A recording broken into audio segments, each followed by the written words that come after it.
and make your way to the fire assembly point in the car park. Please can I ask that the live stream is started and have confirmation provided we're broadcasting. I don't think we're broadcasting, we're streaming. But welcome to this meeting of the Scrutiny Management Board. The agenda papers and other relevant information for this meeting are available for public viewing on the Herefordshire Council website. The Council is streaming this meeting live on the Herefordshire Council YouTube channel and also making a recording. The recording will be available via the Council's website shortly after the meeting is concluded. There's some stuff about people being able to photograph and attend, but there's no one in the public gallery. To ensure that recording quality is maintained, could everybody speak as clearly as possible? Use the microphone, keep background noise for a minimum, and ensure that mobile phones and other devices are turned to silent, especially laptops, so they don't ping when emails and Teams messages come in.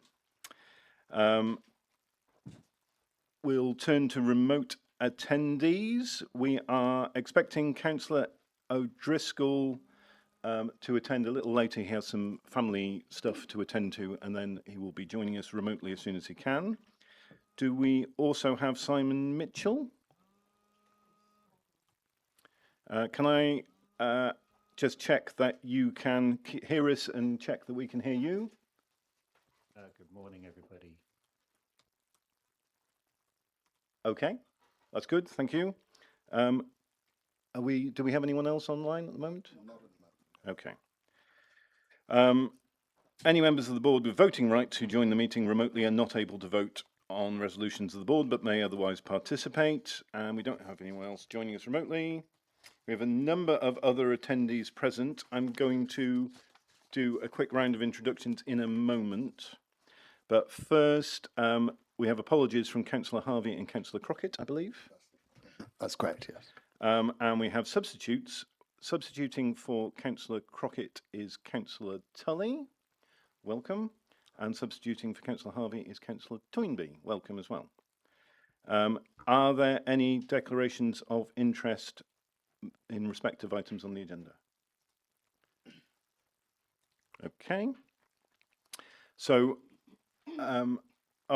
we'll just do minutes as well before we... have there been any proposed corrections of accuracy to the minutes? None have been received. Then can members of the board please vote to approve that the minutes be agreed as a correct record? All those in favour? Any against? Any abstaining? Got that? Okay. So just so that everybody knows who is here, I'll just do a round of introductions. So I'm Ben Proctor. I'm the chair of the Scrutiny Management Board. This is Councillor Louis Stark. He is the vice chair of the Scrutiny Management Board and chair of the Environment Sustainability Scrutiny Committee. We have Councillor Bartlett. We have Councillor Cole. We have Councillor Tully, who is vice chair of the Health and Wellbeing Scrutiny Committee. We have Councillor Fagan, who is chair of the Children and Young People Scrutiny Committee. And we have Councillor Toynbee. And then on this side, I'm going to get it wrong, so I am going to ask you, starting at that, and just to introduce yourself. What's your name and what is your role, please? I'm Amanda Moorcroft, Head of Service for Operations in Adult Social Care. Morning, my name is Emma Evans. I'm Head of Delivery and Improvement in Community Wellbeing. Good morning, I'm Hilary Hall, Corporate Director, Community Wellbeing and the Statutory DAS for the Authority. Hi there, I'm Stacey Carter. I'm Head of Strategic Finance and Deputy 151. Good morning, Rachel Sanders, Director of Finance. Good morning, everyone. Pete Stoddart, Cabinet Member for Finance. Thank you very much. We, I believe, haven't accepted any questions from members of the public or from members of the council. That's correct, yes. So item 7 is the dedicated schools grant, but I intend to move that to later in the agenda if the committee is happy, and start with item 8, which is to report the forecast position. No, it's not that. Which is to scrutinise the recent CQC inspection report, in particular the improvement plan resulting from it, and to further scrutinise the Council's budget and its plan for service transformation in the light of budget pressures and inspection findings. I just note that one of the papers we have here is an interim report from the Adult Social Care Demand, Task and Finish Group, which Councillor Tully chairs. So we thank you for providing that. I don't, in this first section, I don't plan to kind of engage you in conversation about it, but please do contribute. And I'm sure all members of the committee have read it and found it very interesting. We will, if this works out well, have about an hour and a half on this item. And the first half we'll try and focus on the improvement plan, what the service is actually intending to do, and in the second half we'll try and focus on budget and savings.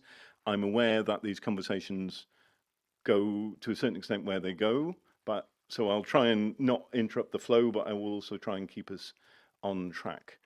Do you, Hilary, want to just set the scene for where we are in terms of CQC inspection and then the improvement plan? Thank you.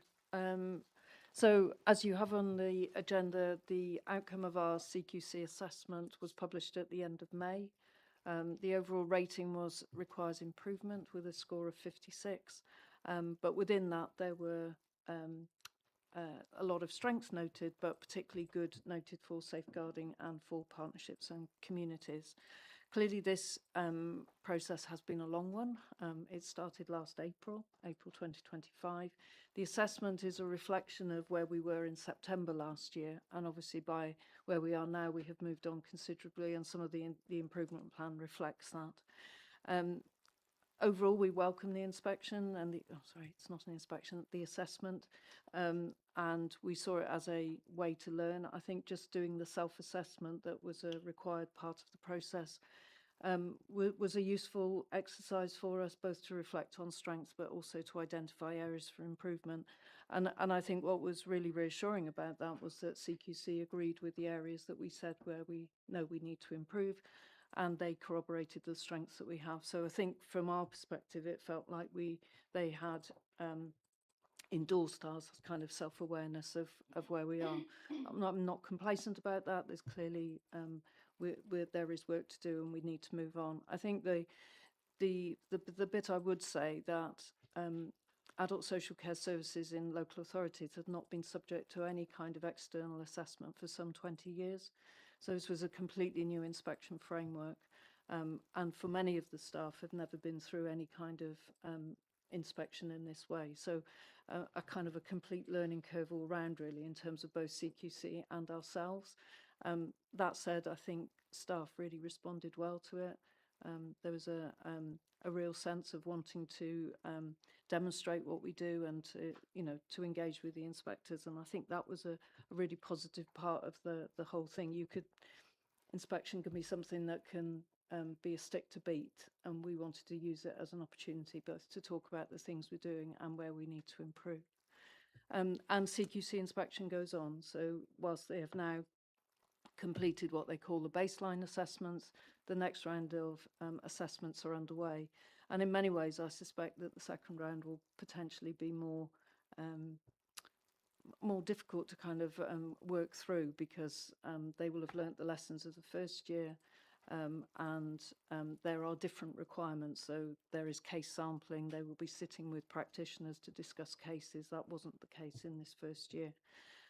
We know that a couple of our neighbouring authorities have site visits planned for August, so we know that kind of next round is carrying on. And our improvement plan is really getting us into a place where we deliver on the improvements we know and gets us into a strong place for that next round, which feels really kind of weird to be talking about the next round when we've just come through one. But anyway, I think that's the nature of where we are going with this.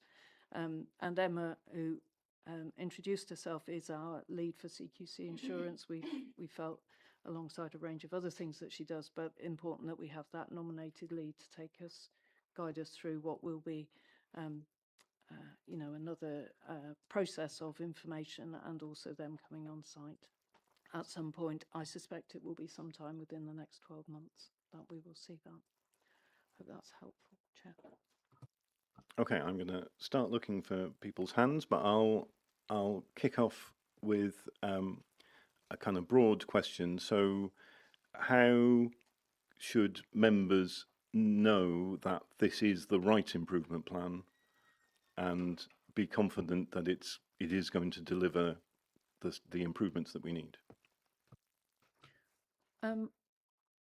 I hope that members can see that what we have in the improvement plan, and you have a draft with you, reflects what's in the report from CQC. And whilst they don't make specific recommendations in the report, from my conversations with them when they were on site, and the areas that they were really probing and our own self-assessment, I feel these are the areas where we know that these are the areas where we can effect improvement and make improvements.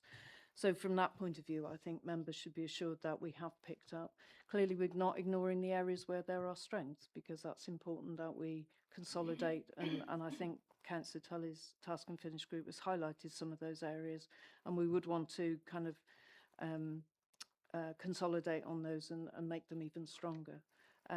So from my perspective, I feel these are the right areas. I think they are the areas, and whilst I appreciate you're focusing on improvement, not the budget, I also think they're the areas that will help us to, there's quite a large part of this is about how we manage demand and how we ensure that people are receiving the right care at the right time, at the right cost.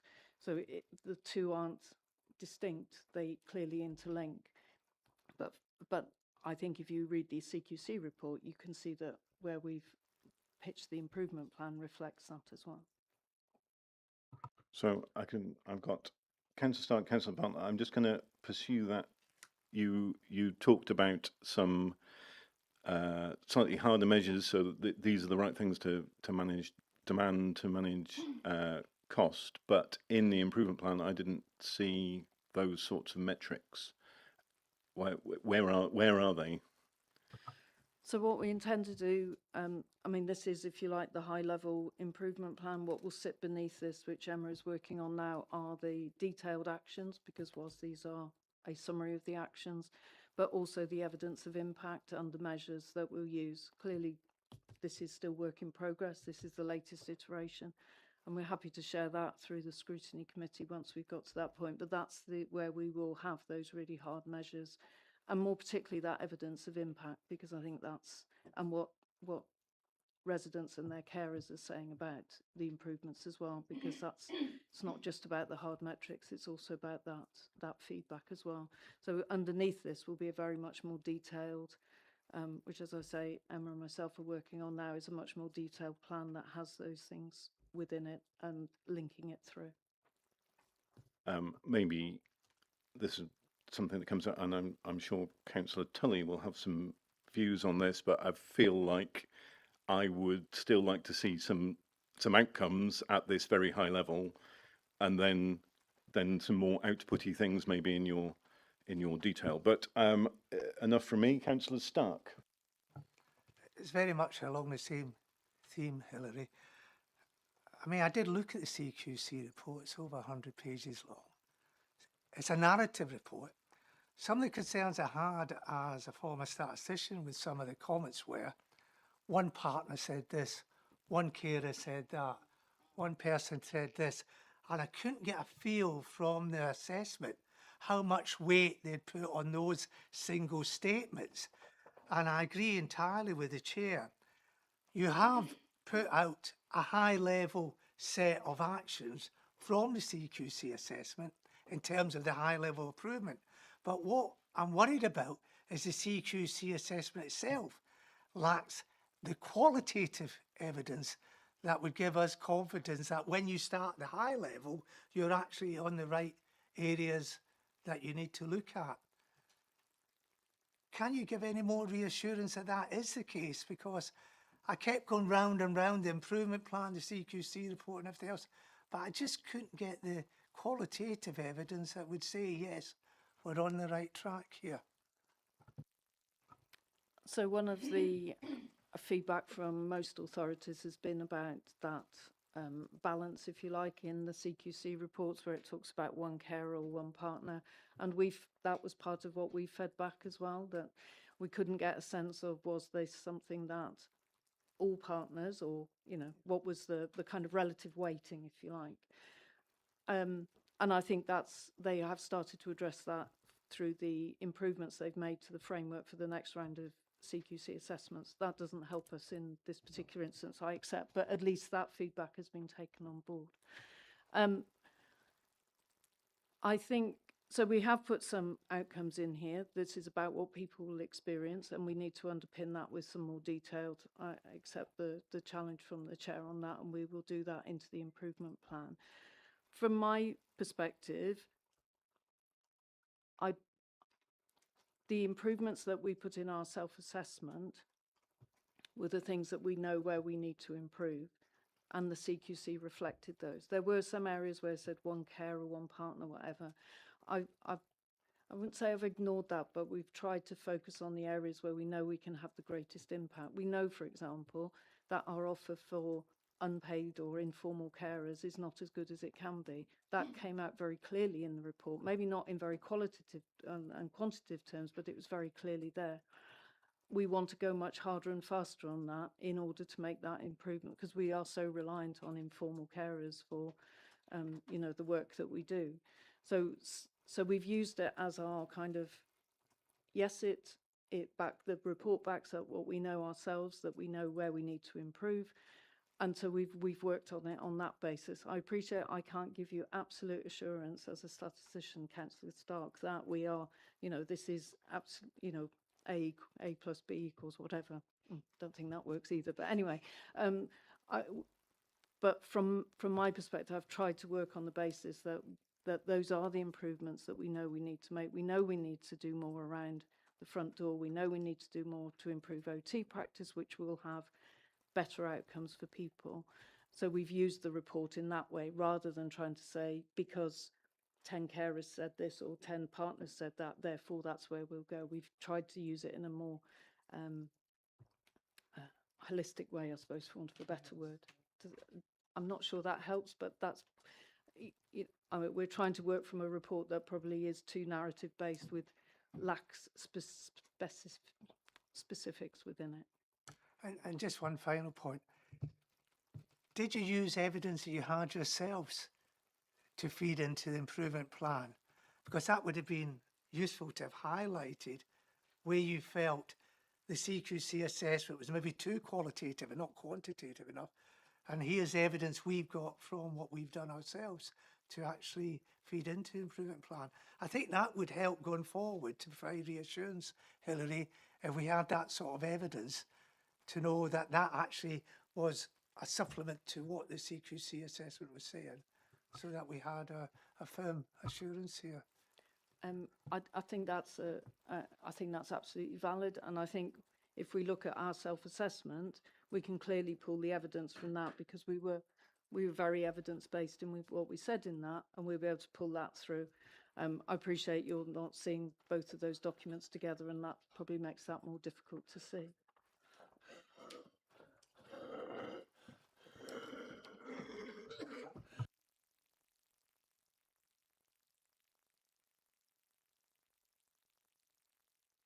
Are you okay, Councillor Gandhi? I will be all right. I just so sorry. I thought it was 10 o'clock. You get yourself settled. We've sorted everything out. It's are you? I'm finished Yeah. now for the moment. Yeah. Okay. Thank you. Councillor Bartlett is next. Thank you. And yeah, understanding that it's the first CQC, and I think it's good. I think it's fairly reflective of where we are.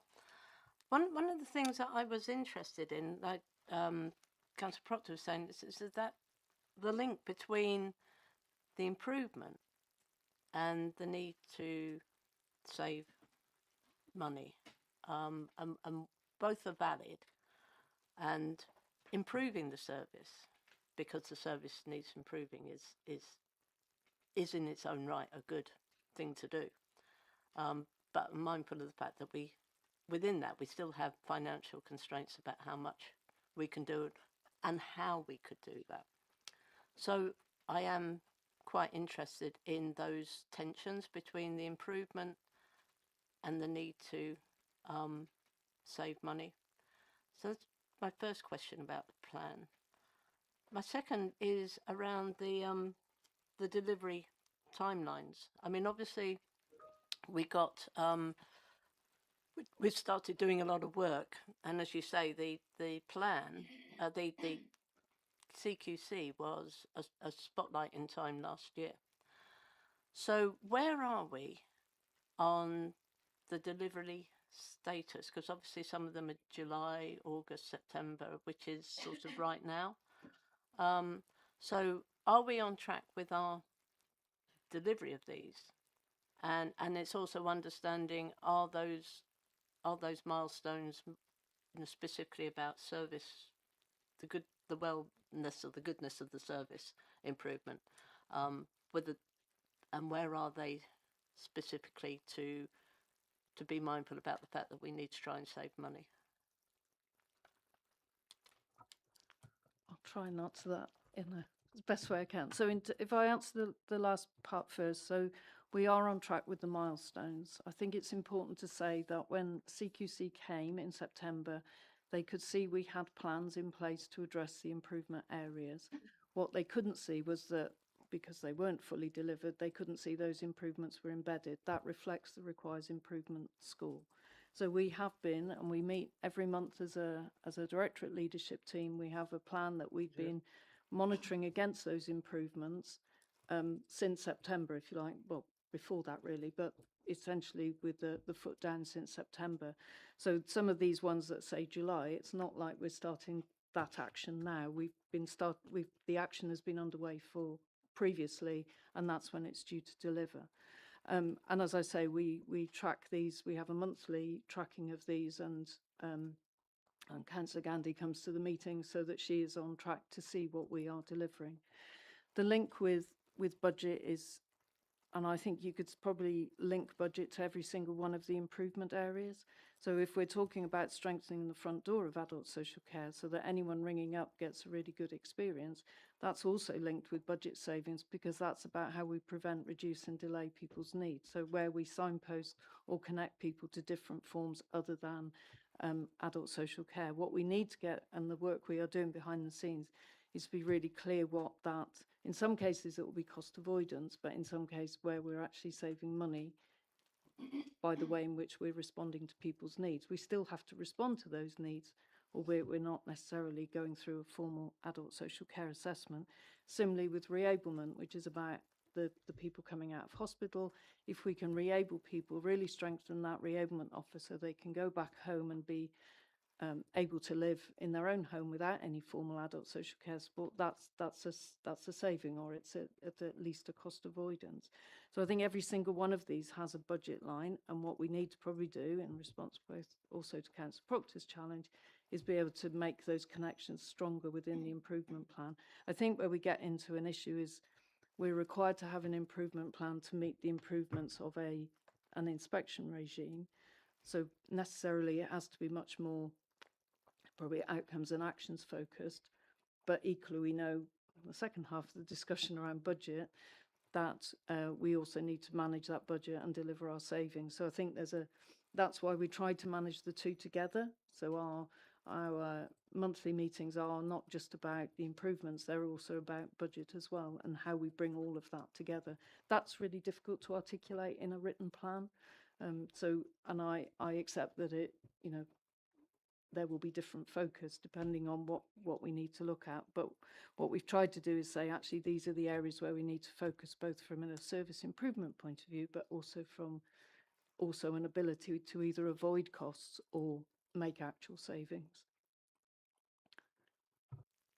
I'm going to turn to Councillor Tully, but just before that, at the risk of kind of homing back on the outcomes, it seems to me that certainly from our perspective, looking at this high-level plan, milestones are really useful for kind of keeping pace going and knowing where you are, but without those kind of specific outcomes and impact, then all you're demonstrating is activity and obviously what we actually care about is the impact. Councillor Tully. I'm going to echo that a little bit as well. So, first thing, I'm so glad about the self-assessment tool, and it was really good to hear that it was so positive. And I'm wondering what plans there are to incorporate that. If it seems like a new positive, and how will we kind of use that for ourselves? Would be good to know. I'm echoing what Ben said in terms of as you described it, Ben, outcomes and outputty things. Uh, I would love to know what you are working on, Emma, in terms of those kind of lower level measures. If you could give us a flavour, that would be amazing. And I kind of that monthly, you said the monthly monitoring and the leadership talking about it. How is that happening currently without those lower level metrics? I'm kind of interested in the chicken and egg kind of situation. I guess two examples on that is reablement is already changing. So one of the things that we're interested in the task and finish group is, you know, what's already in place that we don't need to recommend it if it's already happening. So when will we know that those changes have had an impact, and how will we know whether the right people are kind of accessing reablement? And the same kind of thing with adult social care in the front door, like who doesn't go on to get support? Is it even possible to monitor that? You know, I realise that it's really hard to monitor that without being without having a huge amount more kind of resource being put into it.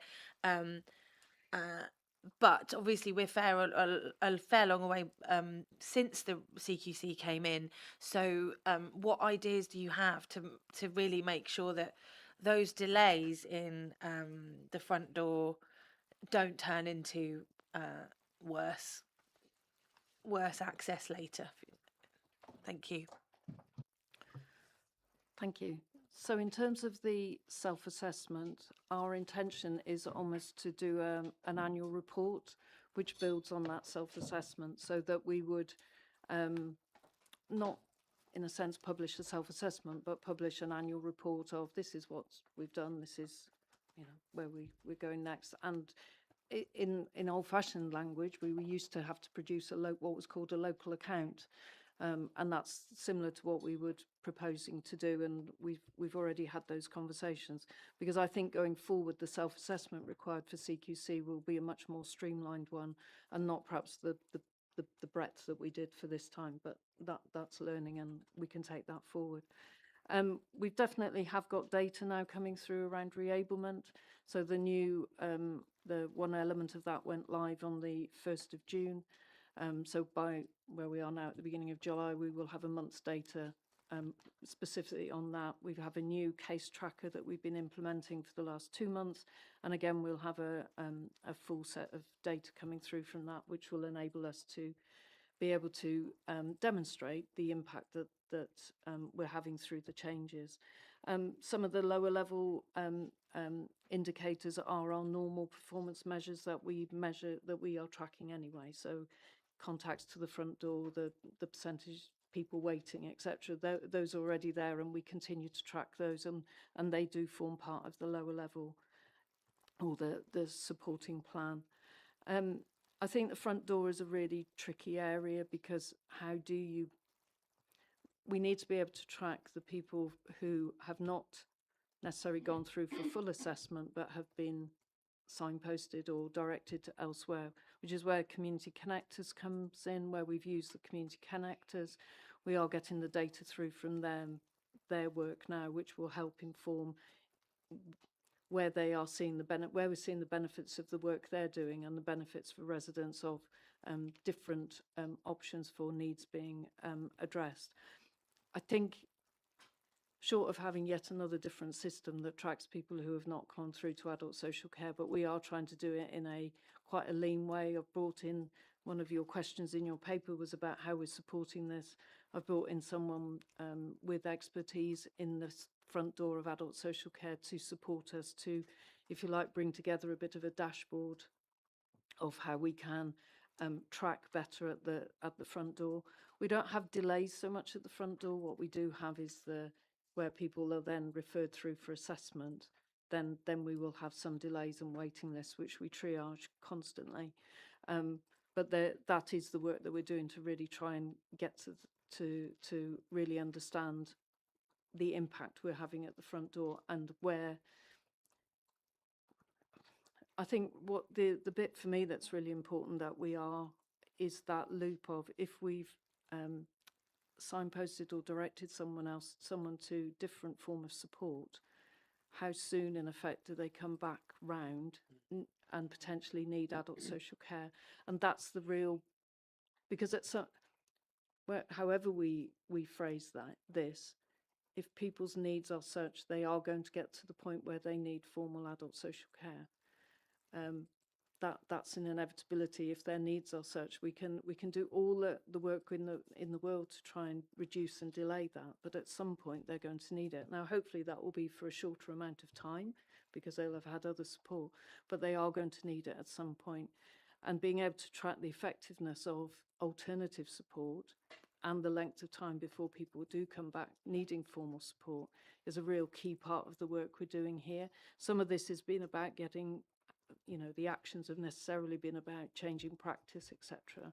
But now we're getting to that real core of how do we track people more effectively, in order then to be able to say that based on what we know for this sort of presenting need, this particular support in the community or wherever is the most effective one, and actually we could commission more of it, or rather than just rely on it as a something we signpost to, we would specifically commission it because we know that will have the most impact.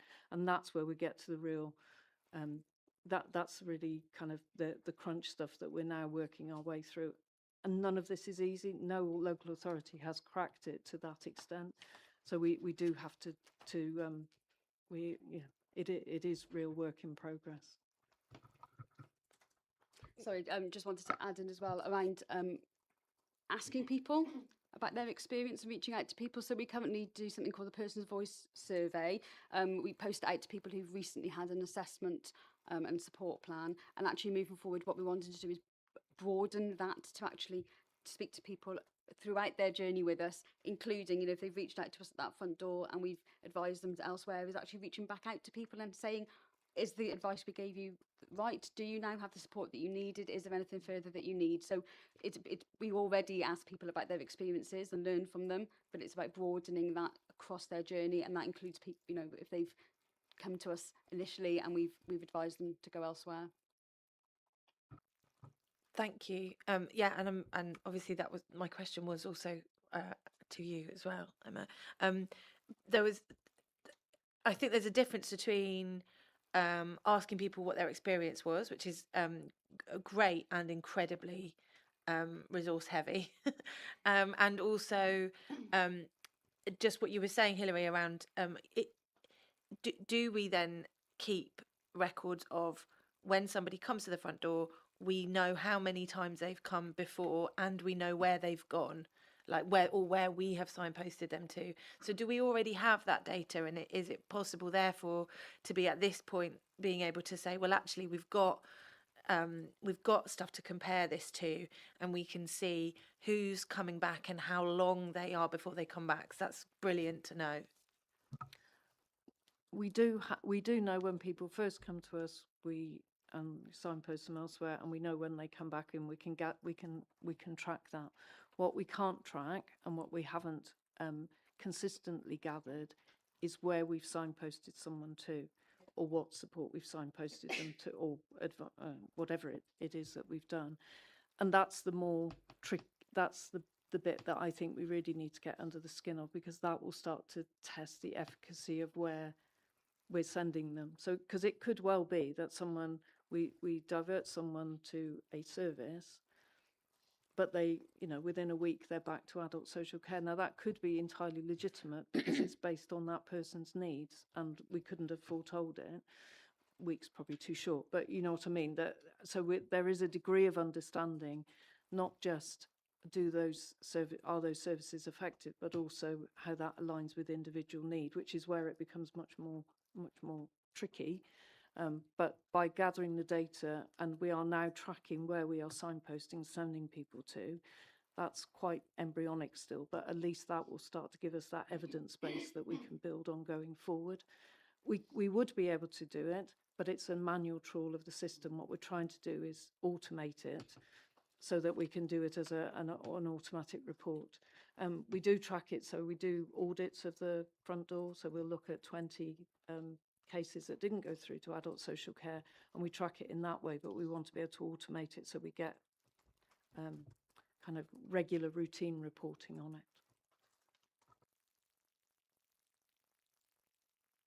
I'm so sorry, I'm late. Just to add that also, we want to be sure that the places that we are signposting to are doing the job that we expect them to do.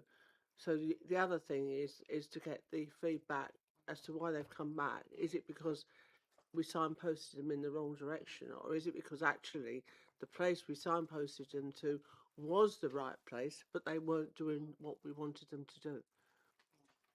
And that is a way of checking up on the fact that, you know, the people that we're signposting to are actually carrying out what their requirement is as well.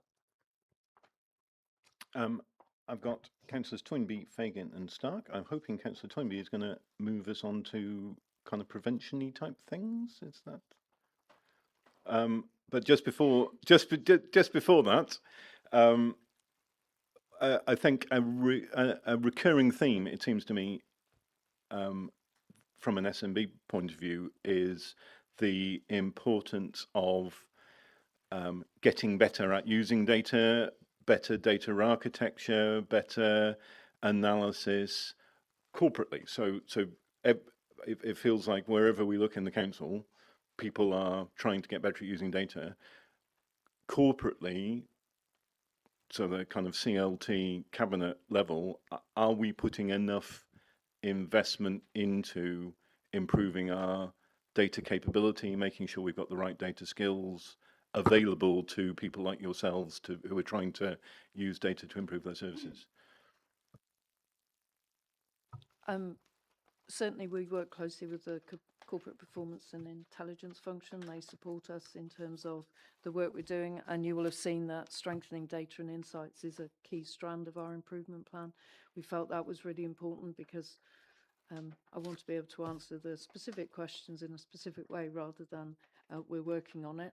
And yes, we do get supported by the corporate performance team. I know Rachel may want to say more about that, but and I think there is, and certainly in terms of the improvement plan, the actions that feed into that work stream are clearly supported by that corporate function. I mean, I don't want to sidetrack things here. So it's probably a thing for SMB to think about for a work program, is kind of get, rather than derailing here, but I don't think you can reasonably do some of the things that you want to do without having the right data skills and capabilities within the organisation. That's Councillor Toynbee. What? Okay. Yes. Thank you. This is sort of prevention, and my comments is rather sort of bottom up perspective. But you know, some of my questions have been answered. It's really good to hear about the monitoring, the recording, the surveying, because you know, if residents are residents are surprised if we say to them, where were you signposted to? And they say, well, you tell me, that's your job. It's very interesting to read all these documents together. They all intersect and overlap and interact. And it's good to have as many different sources of information as possible. We need to be able to triangulate, especially, let's not forget, we're in a requires improvement stage. So it's really important. Scrutiny is very important.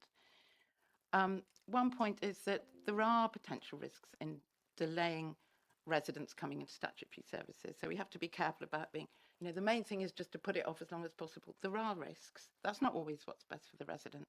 So, you know, we need reassurance that that is not the number one priority. I'm pleased to see in the improvement plan that there's a priority of plain language. You know, I think the improvement plan is an opportunity to bridge that huge gap between the sort of professional jargon, which is inevitable. It comes up in CQC, and you know, I'm not criticising it. When we talk to residents, they don't want to hear about sufficiency or brokers or innovation or stakeholders or strategies or any of that stuff. If we tried that, you know, we'd get sent on our way in pretty fruity language. So I think it would be really good to see that balance between the top down and the bottom up, and I hope that part of this process can be that, and you know, expressing all this in ways that we can all understand when we're sort of chatting over the garden fence. I mean, just for one example, and it isn't a criticism, but I actually picked it at random, you know, on page 6 of the improvement plan, strengthening the front door, specifically embedding community connectors, TEC and therapy in the front door offer through our prevention and reablement transformation project. I'm not asking for a plain English version of that here today, but it's just an example of how, not just from the communication point of view, but I think it's a useful exercise for us to put that in plain English and think about what we do actually mean by it. Can I encourage you to move to a question? Yes, OT assessments, you know, that's obviously quite a concern coming out of this. So is the main problem a lack of OTs? Direct payment support services, I know we're doing it might be, I don't know if we've got an update on the review. We've been doing a review of that and a consultation, which presumably is part of the review.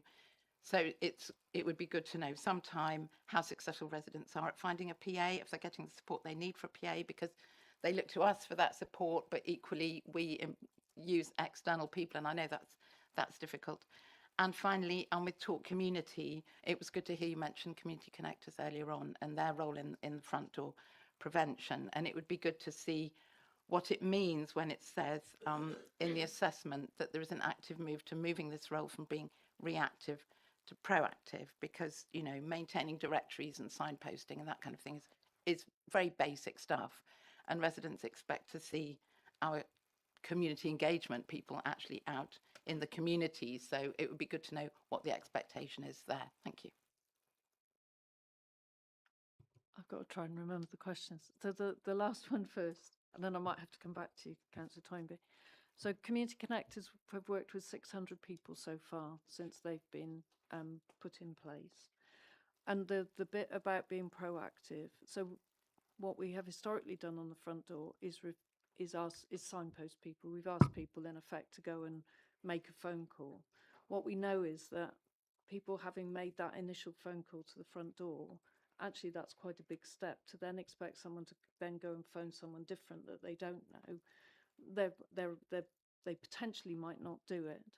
So the role of the community connectors in that proactive bit is actually walking alongside the person, making the phone call for them, or going to the group with them, or going to the service with them for a short amount of time. We can't do that forever, but just to get over that initial hurdle of engagement and people feeling comfortable with, actually this is something that will work for me, that I've made that connection. So it is about making that connection for people, and that has been the difference between the kind of reactive, as we had them before, as Talk Community brokers, which was just about providing information, and that's really important as well.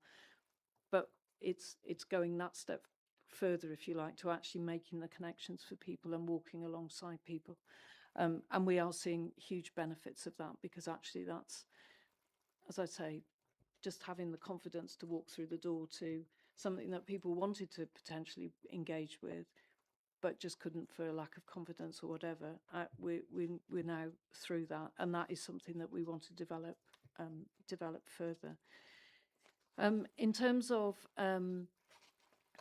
OT, some of it is about capacity. There is a national shortage of OTs, so we constantly struggle with that. We have a good solid team of OTs, a mixture of permanent and interim staff. And there's been a combination of things. There's been lack of capacity, and there's been data issues. Sorry to come back to data again. There has been data issues in actually disentangling, because at one point we had all of technology-enabled care assessments and OT assessment requests all bundled together. So we've done quite a strong piece of work of separating them out, because whilst there will be a link, they're not directly the same. That has made a significant impact in terms of managing that waiting list. We do triage all of our waiting lists, so we have what's called a waiting well approach, and I think CQC referenced it, where we will constantly engage with people, ring them up to check that everything is all right. Amanda's team do a lot of work in that area to ensure that, and to go back to the risks that you've said, to ensure that people's risk isn't escalating to the point at which they're at absolute crisis. And we do encourage people to ring us if they feel that they need more than they're currently getting. At the end of the day, the demand is outstripping the capacity that we have, and therefore we have to prioritise it. And that's not an easy message to say anywhere. But the waiting well process that we have, that triage, that being able to speak to people, and equally the work we're doing with carers, and the offer we have for informal carers, because quite often the burden will fall on informal carers. However, again, however much we don't want that to be the case. So actually investing in care, the support for carers, is a key part of what we, and improving that is why that's such key to our improvement plan going forward. Did I answer all of your questions? I've got a horrible feeling I didn't. I don't know the details of the outcome of the review, but I'm happy to provide that information. Direct payments is one area that was noted as a strength in the report. We know, and it's kind of linked to the work we're doing around working age adults. What is that sort of support that we need, as well as the market intervention that we need around that as well. So you're right to mention PAs. That is something where we know that there's we could potentially do more as a council to both facilitate and enable that. But I'll come back to you on the specifics, because I'm sorry I don't have it with me. Councillor Gandhi, I've got a couple of people. Can I come back to you in? Yeah. So I've got Councillor Fagan and Councillor Stark, and then I'm hoping that we will move on to Councillor Fagan, Councillor Stark, and Councillor Tully, and then I'm hoping that we will move on to finance, and then Councillor Gandhi will chip in as time goes on. Councillor Fagan. Yeah, thank you. And just about community connectors, my experience of community connectors has been really, really positive, and that leads me to the question about that kind of role of investment in prevention, the early help, the talk community, public health, in reducing the demand and kind of improving the outcomes. What is the situation that we're in? What does it tell us about that investment, how we prioritize it? So that's one element of that question. And then when you say that demand is sort of outstripping, what we can provide, I'm just wondering what our kind of role in all of the community sector, what carers and customers are actually saying. Why is the demand sort of peaked so phenomenally? I mean, we would expect, I know we've got an aging population and what have you, but the last sort of couple of years, there's been a massive peak. So does that say something about the kind of role of the NHS? Yeah, what is that telling us, and how does that link with the early help investment? So I think what we've seen is, I know we talk about COVID, but actually it has been an impact of COVID. So what we've seen is a lot of people either didn't get treatment, or treatment was delayed because of COVID. And what we've seen over the last 2 years is the impact of that coming into us. So more people going into hospital. We know the hospital is constantly operating at quite a high level. So there will be a knock-on impact onto us in terms of then what we are seeing is those needs are increasing. Not so much numbers, but actual complexity of need, and our ability within the market, which is why our whole care home transformation programme is really important. Our ability to kind of work with the market to be flexible to respond to those needs as well. So I think it's been a COVID impact has driven particular demand in the last 2 years. What we are seeing already at the beginning of this year is we saw it exponentially grow last year. That's flattening out this year. So I think we're seeing it probably at its peak, but inevitably there will be peaks and troughs in some of that. I think the investment in public health, the community connectors, is really important. Not just community connectors, but how we engage more broadly with the community and voluntary sector, and not on the basis of expecting them to do it for free, but how do we commission? I think I alluded it to earlier. How do we commission more effectively within that to engage with the sector? So we're not expecting it for free, that actually we are commissioning in a way that enables them to respond to the needs that we have. Some of that is around some of our commissioning practice being a bit more flexible, a bit less onerous on small organisations to be able to engage with us. And we've been talking to some of the bigger voluntary sector organisations about how they could be an umbrella organisation to help with some of that as well. So I think there's quite a lot we can do in that space, which really puts more investment into that area and really supports prevention and earlier help. But at the end of the day, it won't solve it altogether, because if people have those needs that are Care Act eligible, we will have to respond to them, and we will have to respond to them probably with formal adult social care interventions, which do carry a cost with them. Thank you.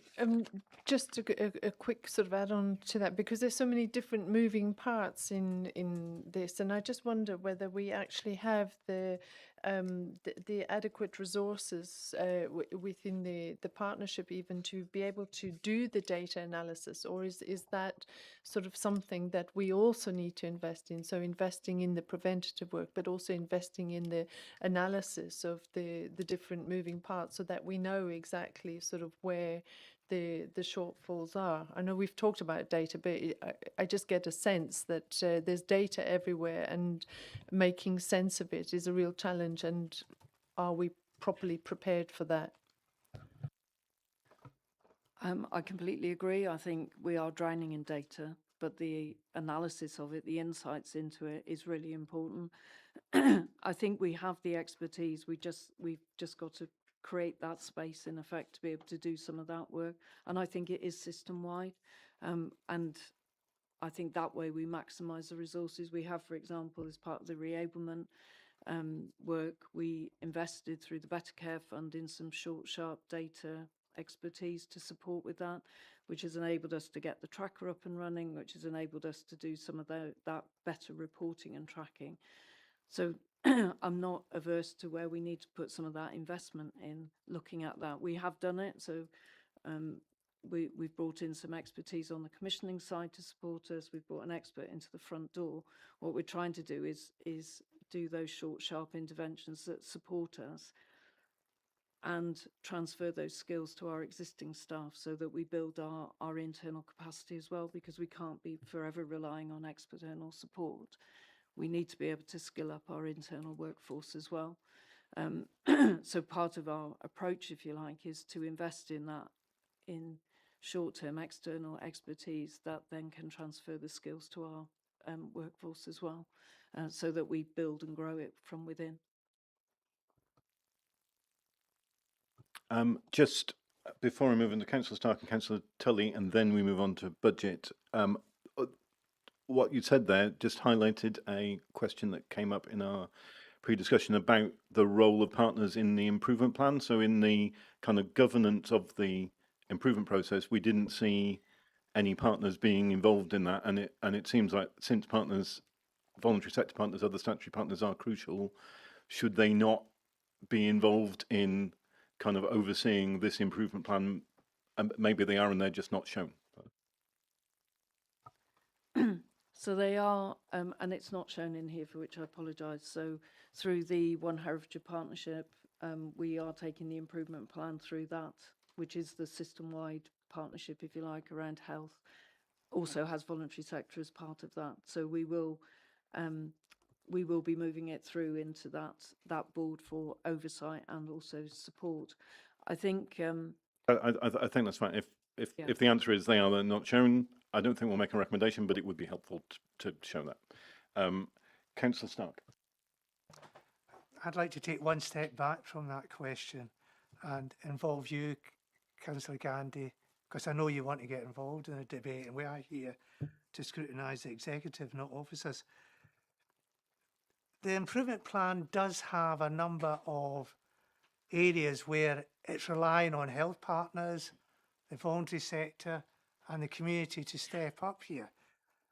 But I'm not getting any idea of what the executive is doing to get buy-in from these people. It seems that we've had a CQC assessment.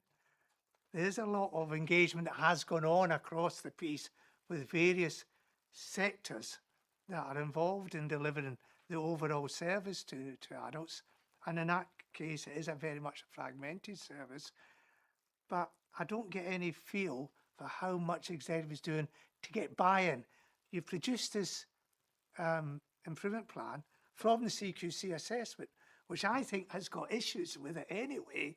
And I'm just wondering what you are doing and what the executive is doing generally to go out to partners, to go out to the health area, to go out to the community sector to say, we need your help here. We need your help to deliver this improvement plan. And that's the first thing. And the second thing, and I know it's slightly tied in savings, but if we are reducing funding from some of these partners, if we're reducing the support that we can give to these partners, then that's a concern. So how is the executive ensuring that one part of what you're doing in terms of getting an improvement plan supported and help with it is not being undermined by perhaps work that's going on elsewhere, which may be reducing the support that those partners might have with engagement that we have with them when we actually need their help at this stage? Councillor Gandy. Thank you. So in some cases, funding has been withdrawn, but not by us. So, for example, there was a very good course that was running called Cut It Out, which was aimed specifically at hairdressers, nail bars, barbers, where people talk off guard about their situations. It could be domestic abuse, whatever it could be. That funding has been taken away by the PCC and the Community Safety Partnership, and that's just a fact of life. That's happened, and whether we can get it back next year, I don't know. In my case, I've been out to a significant number of voluntary sector organisations. Last week I was at Bromyard Centre. I've been to two groups that are set up in Leominster, which were really set up through Talk Community, and I will continue to do that. And it's about trying to find out what the issues are that they're having to deal with, and also how they get their funding and how we can do more for them.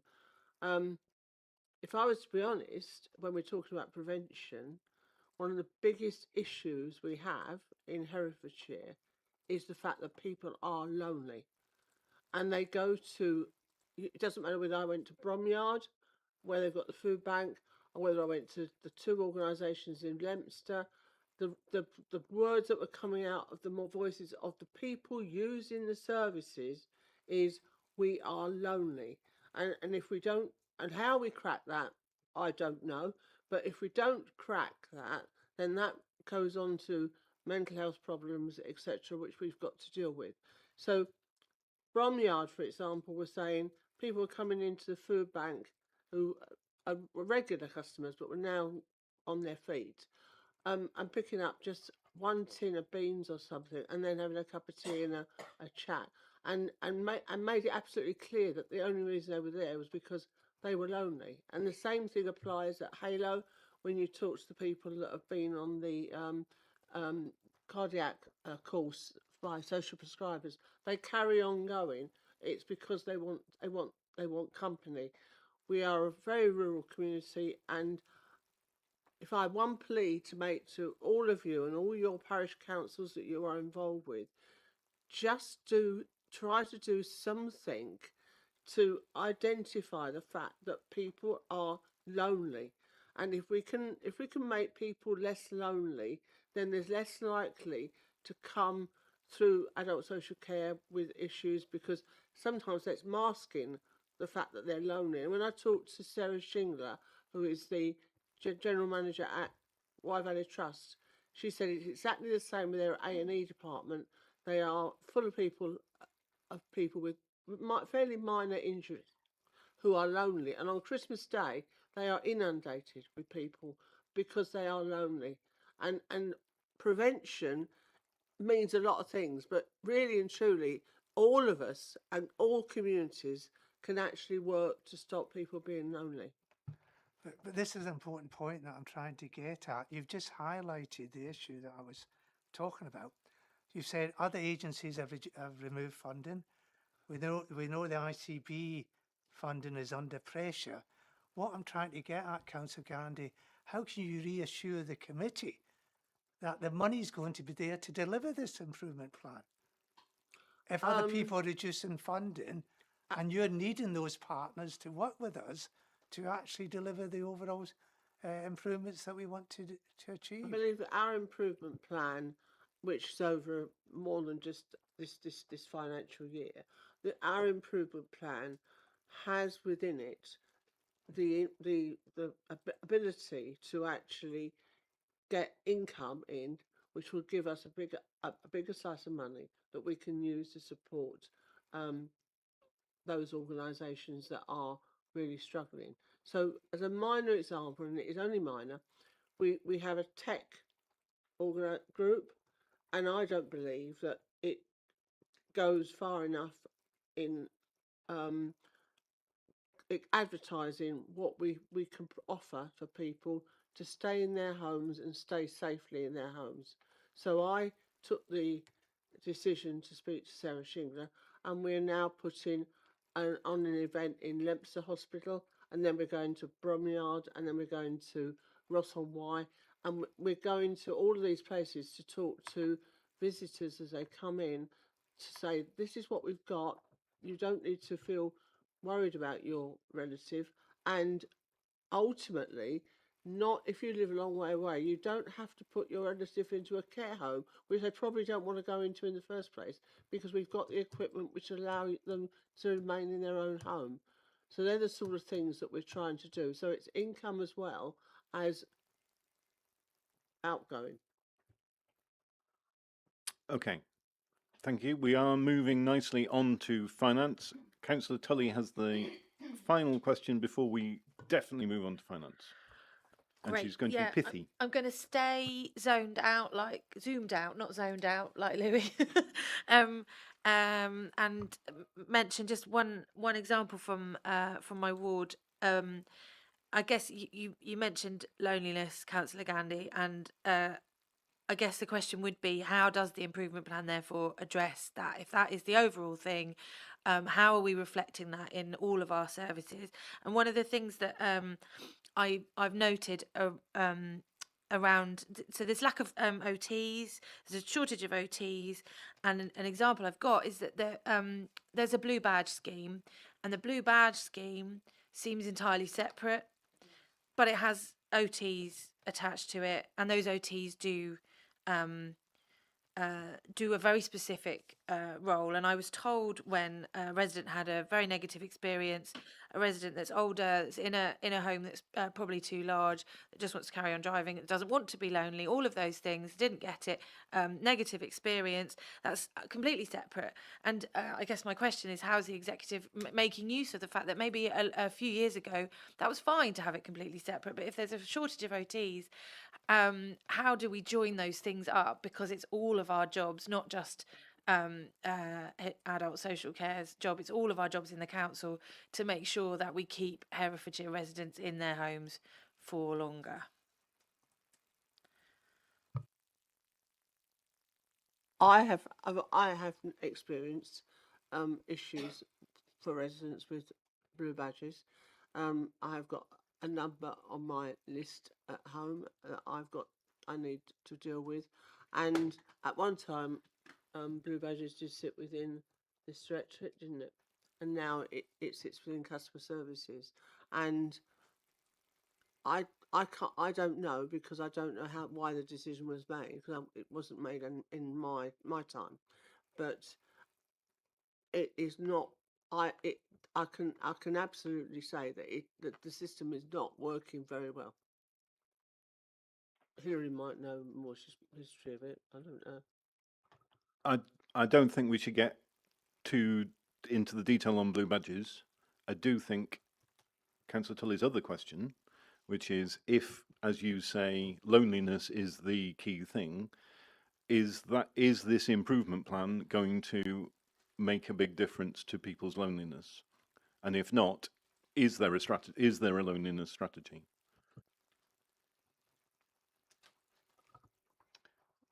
There isn't there isn't a loneliness strategy, but we are bringing forward a prevention strategy, of which loneliness will be a key part of that. Whilst it's not tagged loneliness, but clearly that will be a big part of it.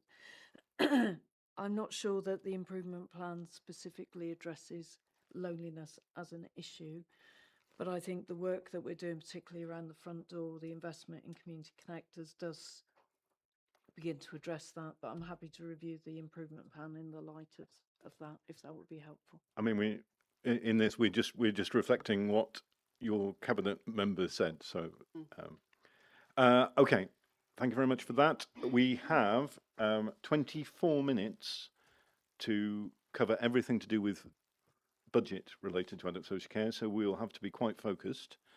I'm going to kick off with a nice, easy question. What is the right budget? The right budget to set for adult social care, and how do we know? How do we know that we are setting the right budget?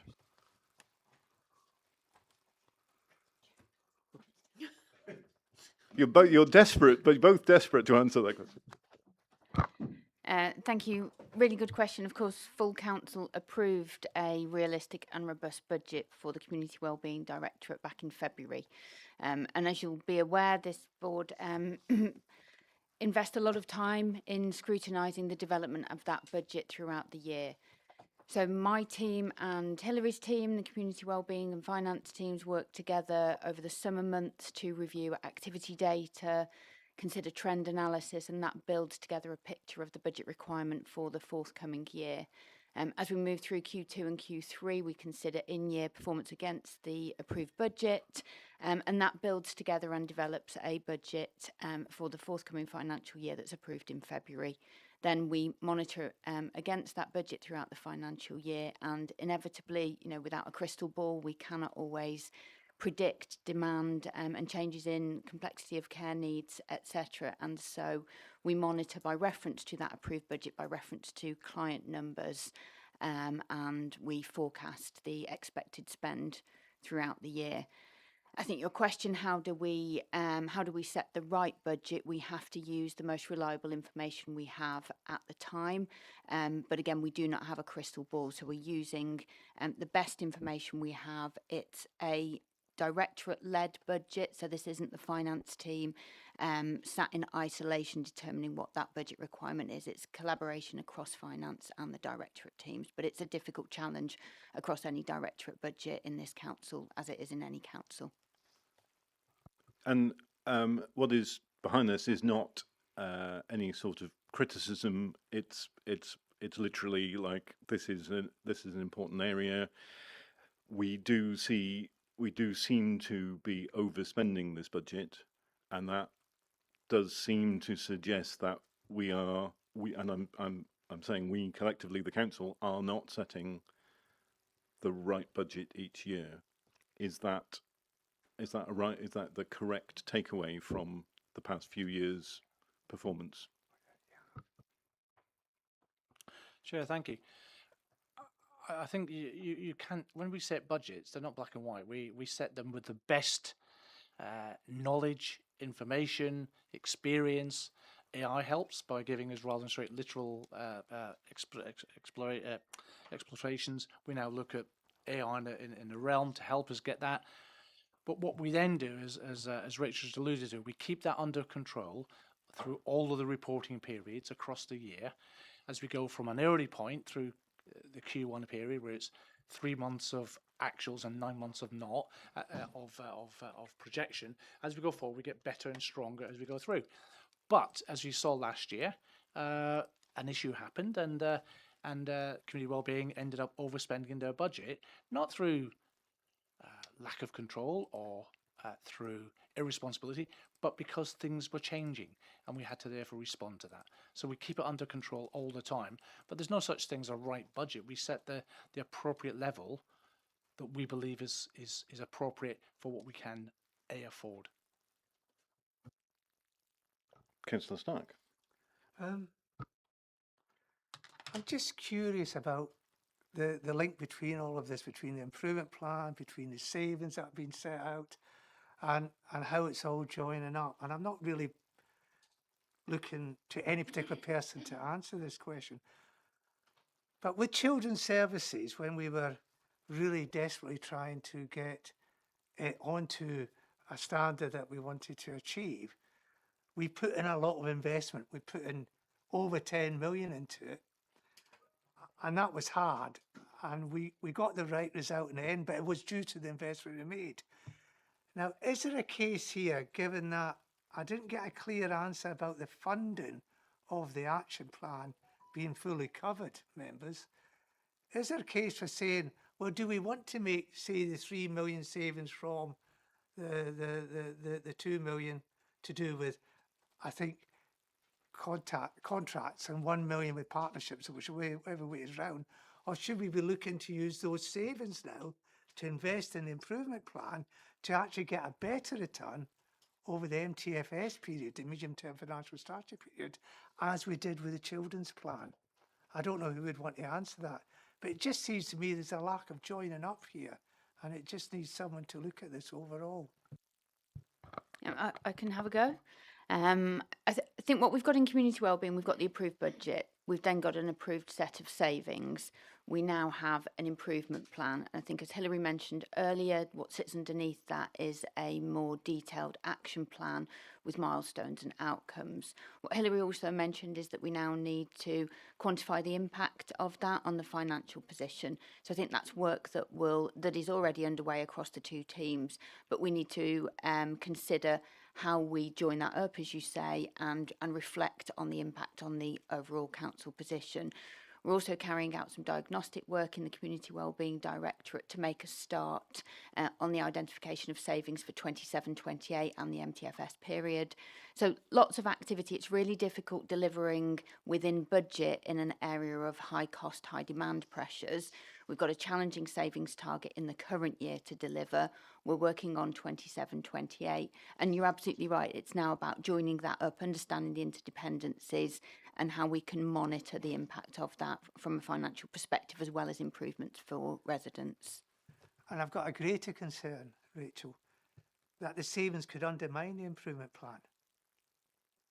Because the savings were agreed beforehand, the improvement plans come now, and I know we've got a tight budget, I know we've got problems in terms of trying to finance year on year, but if the improvement plan is really as good as people are telling us it is, and they're giving us assurance that it's the right plan, then should we not pause and say, well, hold on, don't make those savings yet. Let's see whether we do need to actually have a stream of funding here that will release savings in the future. Or are you confident, or is executive confident, that we can make these savings in advance of the improvement plan being delivered without undermining the improvement plan? I just don't see any evidence for that. That's my worry here.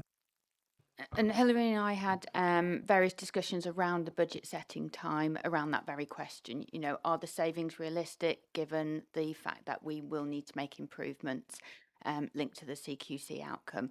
So that was considered. We have assurance and plans in place to deliver these savings that are not impacted by the required improvements. But obviously proof will be in the pudding, and we need to consider how they are delivered over the course of the financial year. Got a high savings target in community wellbeing and a small amount carried forward from the previous financial year. We've already done an assessment of the value of savings that we expected to be delivered on the 1st of April 2026. Of those approved savings, we expected to deliver 850,000, and we've confirmed that those have been delivered from day one in this financial year. So we will continue to monitor the savings. As Hilary said, lots of work in community wellbeing around that monitoring. So we have a savings board, improvement board. Joining all of that up will be really key in this financial year to understand any risks to delivery of the savings. But we have that mechanism in place to monitor those and have those early warnings where we might need to intervene and identify mitigations. Just before you go on, we've got almost a perfect storm here, members. We've got savings that Councillor Gandhi has talked about being made by other funders of parts of the service. We know we've got savings that we're making as a council, and yet we're expecting partners, the community sector, everyone to step up and deliver an improvement plan. I just don't see how it all comes together. I just don't see how it could be achieved.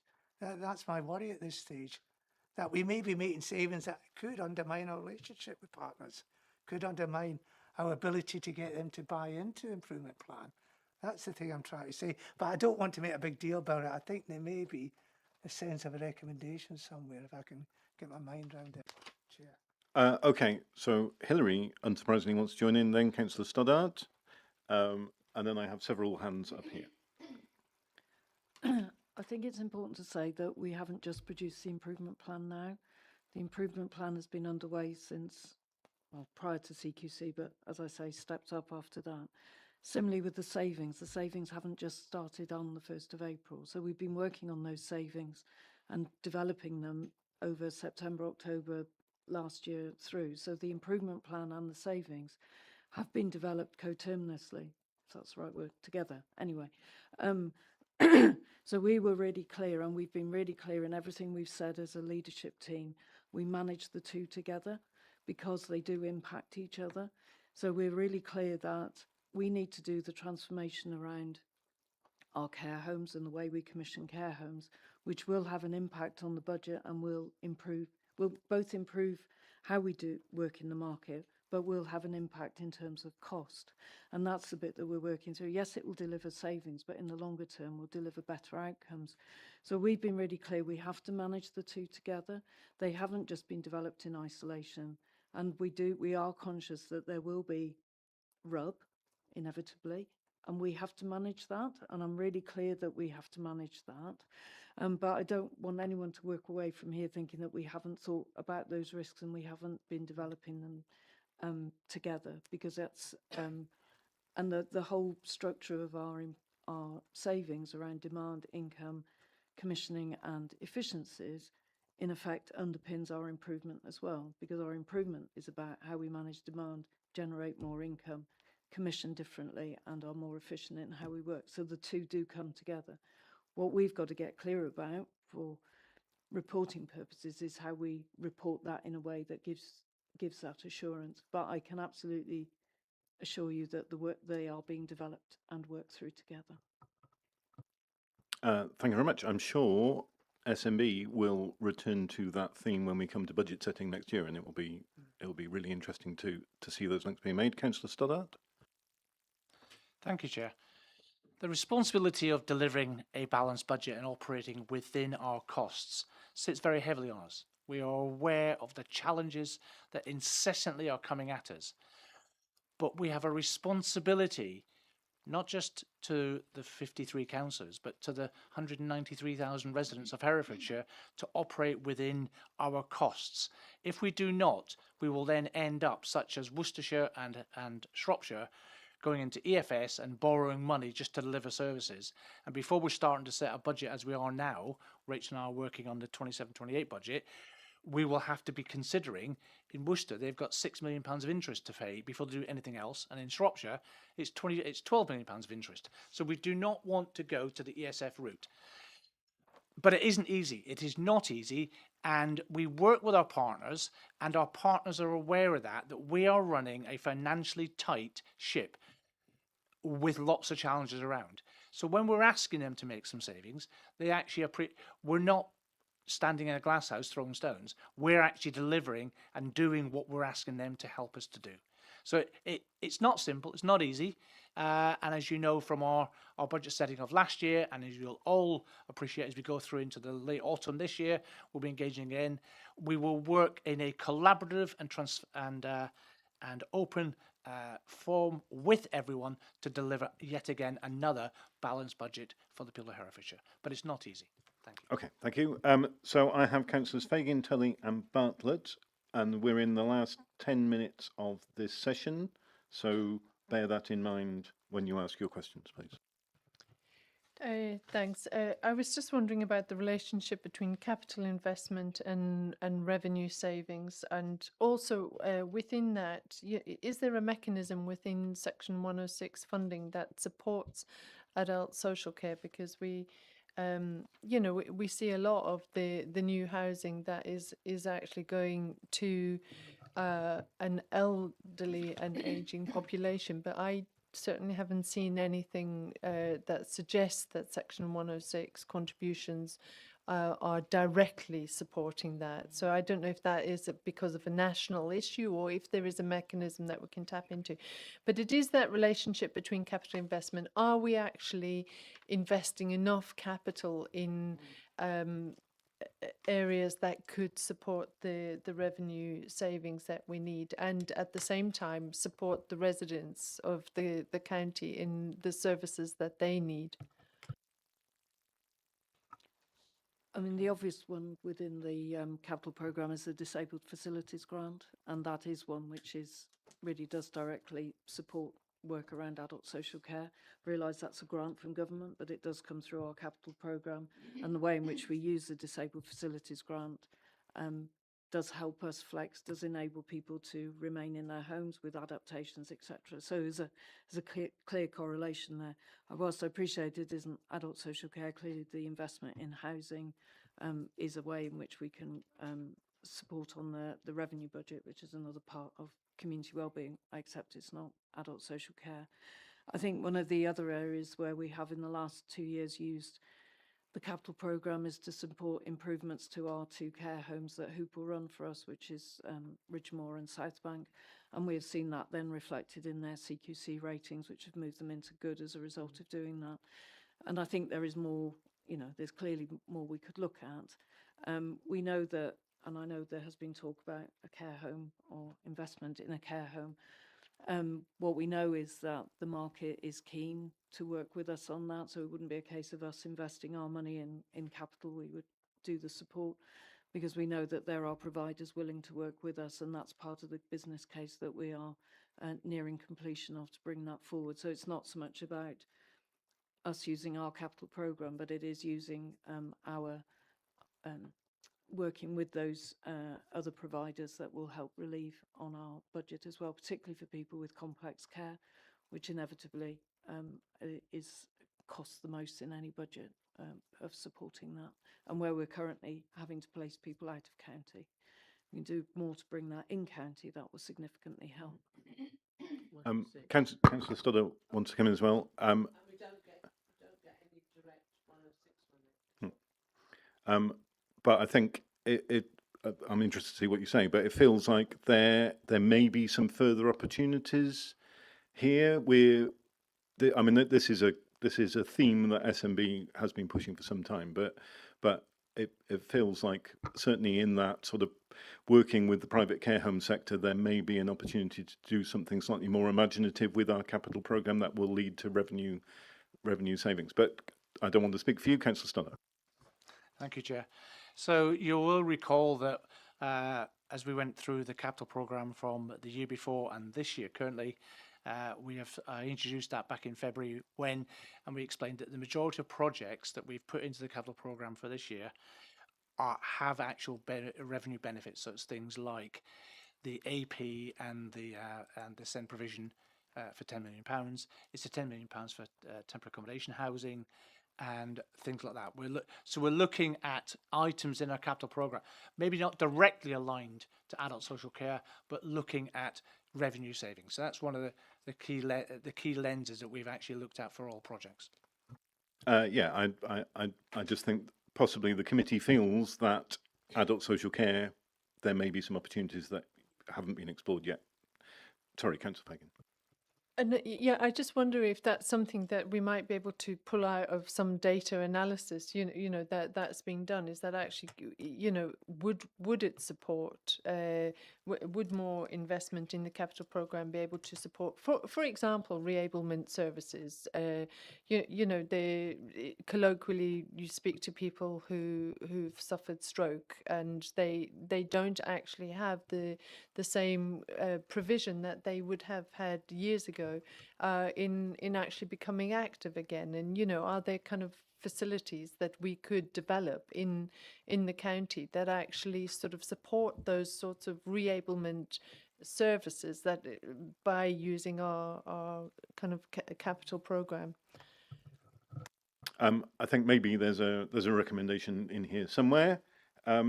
Councillor Tully.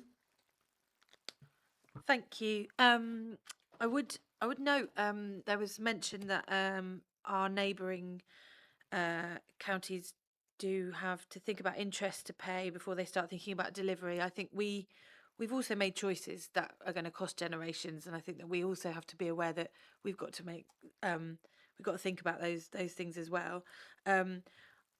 Question: what funds or capacity or expertise support have been explored? Like, are there external opportunities?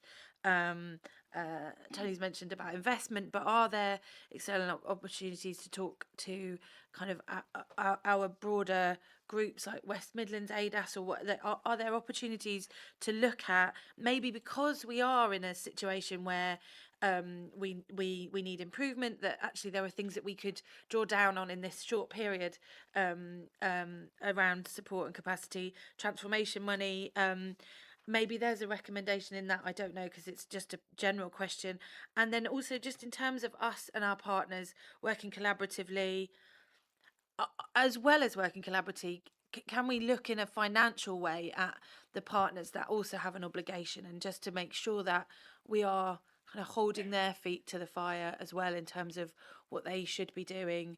And I'm not talking community partners. I'm just talking that our other statutory partners as well. Just to say, I've got Councillor Bartlett will have a question as well. So if you can make this, I know there's a lot to answer, but.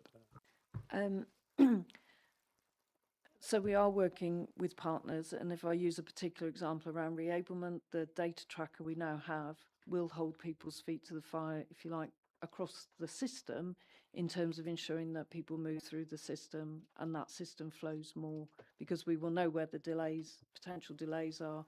We'll know where we need to put resource to then move that through. So I think there are those things in place. I can't remember what the first question was. Regional. Exploring yes. funds. There are no actual money, but we can pull down on support in expert areas from West Midlands ADAS. So, for example, they will come and do some work with us. They are coming to do some work with us around our data, and they will do some analysis for us as well. So we can pull down specific support expertise rather than actual money. Thank you very much. And the last question goes to Councillor Bartlett. Thank you, Chair. Just looking at the Appendix C, the savings proposals, and I'm kind of teasing out some of the links between the improvement plan and the savings that we've got to make. But very much, as Councillor Stark was saying, about the money itself. The preamble to the CQC paper report said that the Wellbeing Directorate accounts for 38.3% of our budget. Whilst I recognise that our neighbours are having to borrow and pay interest to keep their services running, do we, at 38.3, are we fairly average with the benchmarked across neighbours, etc., that's an average percentage of your overall budget that you'd expect to pay into these services? It's number one question. In terms of C1 and the partnership working, I'm quite sure if somebody, I think of my ears, has actually pulled out the fact that one of our main partners is the NHS. So within that, we've got continuing healthcare plans, etc. So that's very much an area, and also the educational healthcare, you know. So one of the areas where, whilst we might be looking after our people in the community, there should be some major health input into the care package. So are we doing that? Third question, so C2 is the voluntary and community sector. Develop a commissioning framework for the voluntary and community sector. And along with that is the prevention strategy. Both of these, the commissioning framework for the voluntary and community sector, according to the delivery plan, has been pushed back. And my understanding is, again, the other plan, the prevention strategy, also hasn't come out yet. So we're still waiting for, we're envisaging service savings, but we're talking about plans that we still haven't got yet. So the relationship there. Thank you. Okay. Can you answer that in 2 sentences? God, I'll do my best. So 38% is about average. Some authorities are higher, but yes, that's around what is generally the case. In terms of partnership working, the specific thing in the savings is around how we work with our care homes. So that's the particular focus there. But I accept that our partners and how we work with partners around health continues to be a challenge, particularly for continuing healthcare. We've got a good team in place internally that works hard with health, both to ensure we get the right proportion for our residents, but it is an ongoing challenge, and we continue to work with that.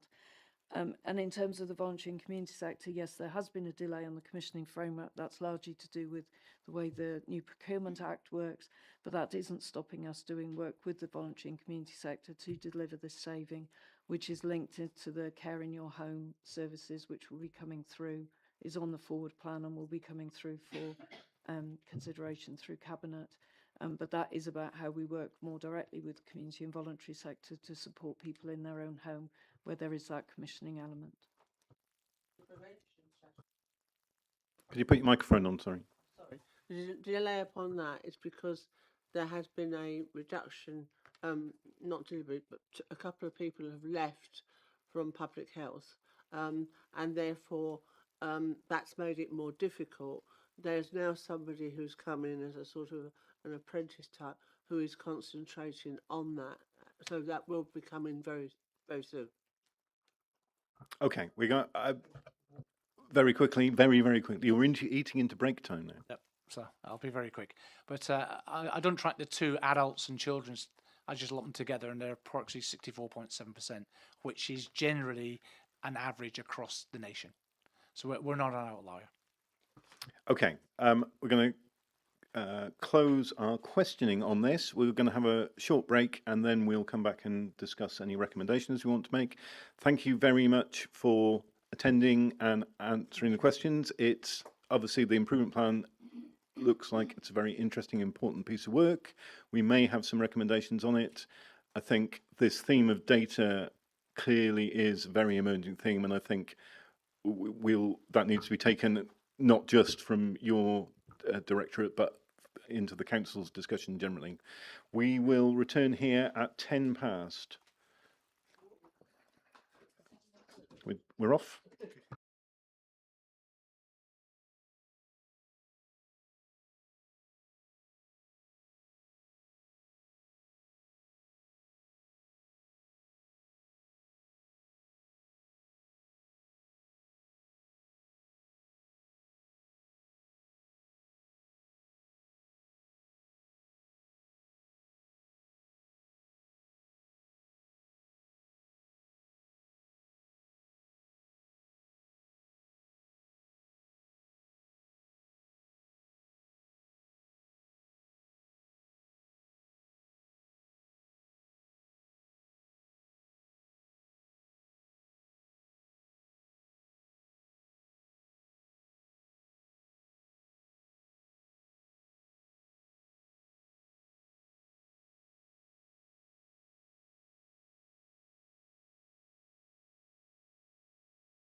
So it had been originally my intention that we would, after the break, we would discuss recommendations and so on for adult social care. But since our children's services colleagues are here, are you comfortable if we ask questions about item 7 and then do all of our recommendations after that? I'm getting nods. This does mean we will have to, I've allocated about half an hour for questions on item 7. So we will have to stick to that, otherwise we won't have time for recommendations. Everyone, okay, everyone's happy with that? Are we live now? Okay. We welcome Councillor Powell, Liz Farr and Quentin Mee, who have been sent to the other end of the room. And I feel like I should be, even though I have a microphone, I feel like I should be shouting. So we're moving on to discussion of the Dedicated Schools Grant High Needs Block Deficit Management Plan. So this is something that SMB has been tracking carefully. It obviously overlaps with the work of Children's and Young People's Scrutiny, but there's quite a lot of overlap between the membership of those. It's been a bit of a fast-moving situation nationally. So we've got this report. I think if it's all right, I'll ask Liz to just briefly remind us what the Dedicated Schools Grant Deficit is, what this plan is, and what's going on right now. If you're happy to do that, okay. Thank you very much, Chair. Hope that everyone can hear me okay. So I'll keep this relatively brief. By way of background, the high needs block is the element of the Dedicated Schools Grant that funds SEND provision in Herefordshire. It has been a fast-moving picture over recent years because the spend has been driven exponentially by the number of children and young people requiring additional support. So our numbers of children, particularly those with education, health and care plans, has risen exponentially.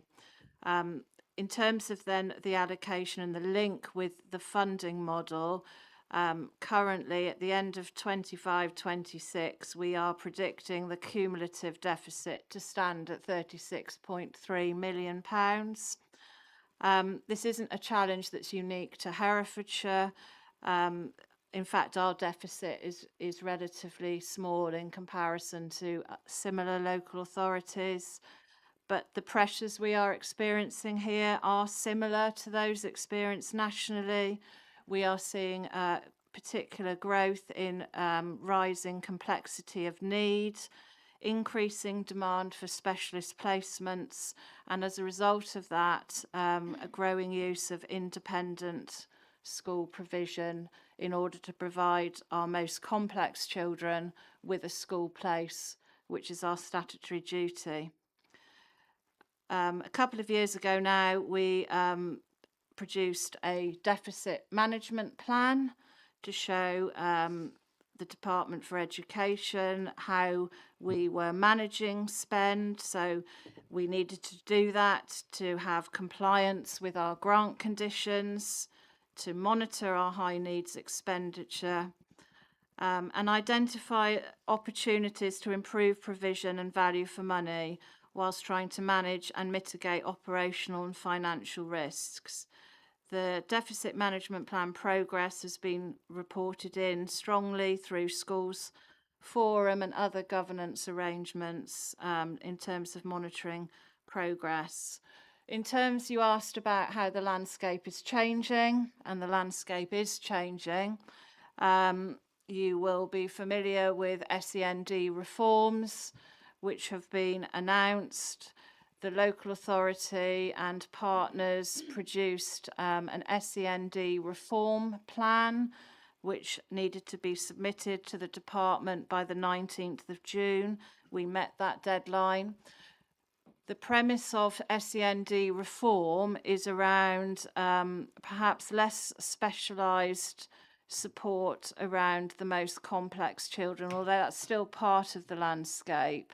But it is about trying to reduce the level of support and need at the earliest opportunity. So the new model is based on promoting inclusion and a fully inclusive system where children and young people receive help and support at the earliest opportunity. And that means wrapping greater support around mainstream education. So we have a 3-year plan to implement reform, which includes things like establishing an experts at hand team, which will consist of education psychologists, speech and language therapists, all on a locality model that will be working alongside our mainstream schools to promote a more inclusive system and ensure that children and young people get that help at the earliest opportunity. However, it is also important to note that one of the pressures we face here in Herefordshire is that our special schools are full, and the numbers of children requiring a complex education far exceeds the numbers of available places within the locality. You will be aware of our capital strategy around increasing the AP pathway for young people, meaning they get help again at the earliest opportunity with alternative curriculum pathways, as well as expanding our special school estate in various models. And those things you will have read about in our deficit management plan, because alongside promoting inclusive practice and all the actions associated with that, we mustn't lose sight of increasing the number of complex places available in the Herefordshire education estate for our children and young people. Okay, thank you very much. It's just occurred to me, I don't think this is declaring an interest, but I should remind members that I am married to the principal of the Royal National College for the Blind. The Royal National College for the Blind is a national specialist provider, but it will from time to time take students from Herefordshire, and so there is potentially some Herefordshire interest in there, but hopefully you won't think that I need to declare a formal interest there. So just, I'm sure there will be some questions. Just, I want to zone in on, so the deficit management plan, that is the plan that we're currently working on. We've just submitted a SEND action plan, and will that, if that is adopted, will that replace the deficit management plan, or will it, so? Thank you. Oh. Thank you, Chair. So effectively, just so you're aware, just to congratulate some of the hard work that Ivan and his team have done. So when I reported at Q3 earlier this year, I reported that our DSG we forecast it was going to be £40 million. It's through the hard work and the endeavours of the Children and Young People team with Liz and her team and Ivan, that this year it's actually been reduced to 36.3. So we've actually less than what we actually forecast. So the great thing, so we've got less to pay back. And again, Liz, if I speak out of turn, please correct me. But what we're now looking at within the DSG management, we've got the 4 main issues: intervention first, managing demand, increased efficiency of local places, and financial management adjustments. The key bit we're looking there, and that's the plan. And the lady sitting on my left was part of the production of that plan that went to the DFE. And what Stacey was able to say was that our plan, and I'm not trying to put words in your mouth, but was well received, and we were well ahead of the curve with other authorities. So we're pretty comfortable that our plan, that we met the 19th of June submission date, and that will hopefully be approved, and we will hopefully hear, and this is the issue, we'll hear in the autumn. When is the autumn? It could be anywhere from August to December. So as soon as we hear that money and we're then assigned that money, we can then start going into the plan on it. But not taking far from Liz again, but to me, increasing the sufficiency of local places, we've got the great work going on with the education team and DFE looking at Westfield, which of course we've never had any other plans other than Westfield will be replaced. But the issue with Westfield is when you replace schools, you tend to build the new school on the sports fields.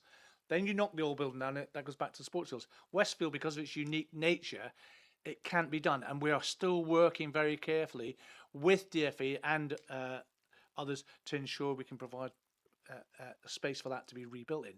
But the biggest disappointment that I feel very strongly about was DFE cancelling the provision of the funds for our own specialist school.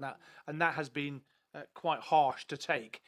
But in good old Herefordshire way, we take on the chin and we move forward and we cry and go on. Sorry. And I'll hand back to Liz. Thank you. That's really helpful additional information as well. Just to be clear on the differences between the two plans, the SEND reform plan addresses the national changes that are being introduced to how the system is going to be reshaped with inclusion at its heart.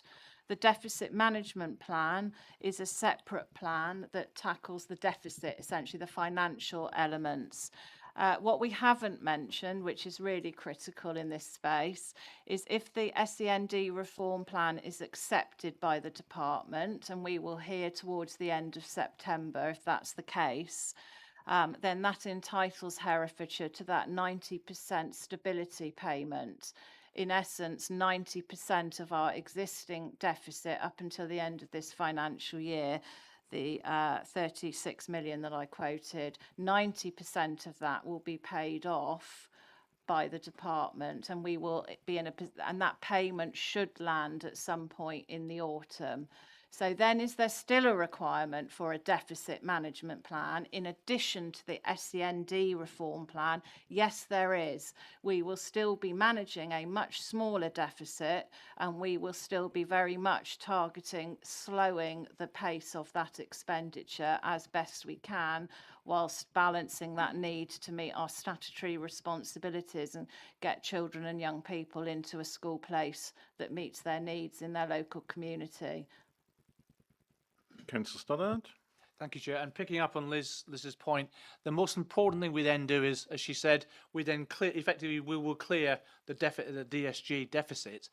But the most important thing is that we then take all of the appropriate actions that we've outlined in our plan to prevent that deficit coming again, because we're not going to get a second bite of the cherry. If this happens again in the next 4 or 5 years, the government is not going to come in and bail us out again. So therefore, we have to ensure that we bring that control on our SEND costs very tightly into consideration. And that, as Liz was saying, part of that is due to the government's SEND reforms. We're seeing a lot of EHCPs coming through. So I know Councillor Stark wants to come in. I just want to drill into that, because my very simple understanding of the situation is since 2014, these deficits have occurred because there isn't enough money from government in the system. So it doesn't seem very likely that we won't get the deficit won't grow again. Is that, but what you seem to be saying is that the deficit won't grow again, because but it seems likely the deficit will have to grow again because there just literally still isn't enough money. No, but we will certainly take every measure possible to prevent the deficit growing again. But what we have to understand is that the way in which we keep the DSG down is by providing places. As Liz said, we're already, I think it's 336 short, I think, in the county. We need to grow those integral places, because for every child that we send out either into Gloucestershire or into Powys, it's costing us approximately £70,000 per year, as opposed to £17,000 in county. Not only is it a financial burden on us, but is a moral obligation. We want the children of Herefordshire to be educated in Herefordshire, not in Monmouth or in Powys or in Gloucestershire. Go on. Thank you.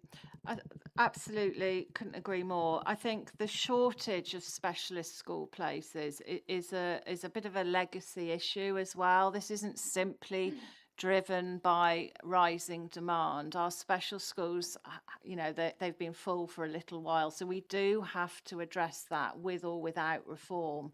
We are short of places. I totally agree. The withdrawal of the planned new free school, special school, is incredibly disappointing for Herefordshire. That would have created 80 additional places, which would have helped tackle that shortfall. We are looking forward to the rebuild of Westfield School and hoping for some expansion within that project. Again, I'm going to pay tribute to my colleagues. That was a successful application into the school's rebuilding programme, which was an extensive piece of work. So we were delighted to be accepted on that project. And actually that's moving forward with some pace now. And that project will also assist in tackling this. But absolutely right, we do have to take head on creating more special school places in this county that we can fund at a much more competitive rate than turning to the independent sector, which equally, as my colleague says, doesn't suit our families. They are often in long journeys. You will know all about the cost of SEND transport and how that's adding a burden to the council. And ultimately, our SEND strategy, which was signed off a couple of years ago, at its core is that children and young people go to a school in their community that meets their needs. So tackling the special school space deficit is a key priority, I believe. Okay, I have councillors Stark and then Fagan. An interesting debate so far, but there's really three strands to this problem. One, obviously, as you said, is the funding from government. It's never been enough to actually meet demand. The second is the physical assets that we have are not great enough to meet demand. But the third and the core thing here is the way we define special educational needs. And that is something that I worry about, because the government doesn't seem to be recognising that the way we define special educational needs is causing the increase in demand year on year, and yet they're not actually waking up to the fact that if they stay with that definition, they need to start funding local authorities to be able to meet that.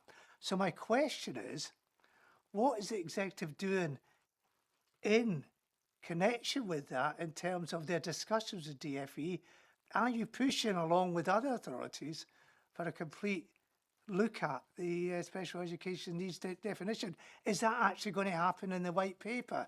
That surely is the core problem here, because if we can't get to grips with that, then this deficit, as the chair said, is going to balloon year on year, even if we get this grant for the years 25-6.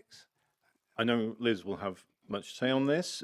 I'd just highlight that this agenda item is the DSG deficit management plan, and I don't want to get too sidetracked into SEND policy overall, but I take it's causing the deficit plan to be the way it is. We'll have an answer, but yeah. I don't want to get too far from the agenda item. So thank you for that. Certainly, we do make representations strongly and regularly about the levels of government funding into the space. We're part of the F40 campaign group, which campaigns for fairer funding for the 40 lowest funded local authorities, of which we are one of them. You ask about the sort of definition of special educational needs.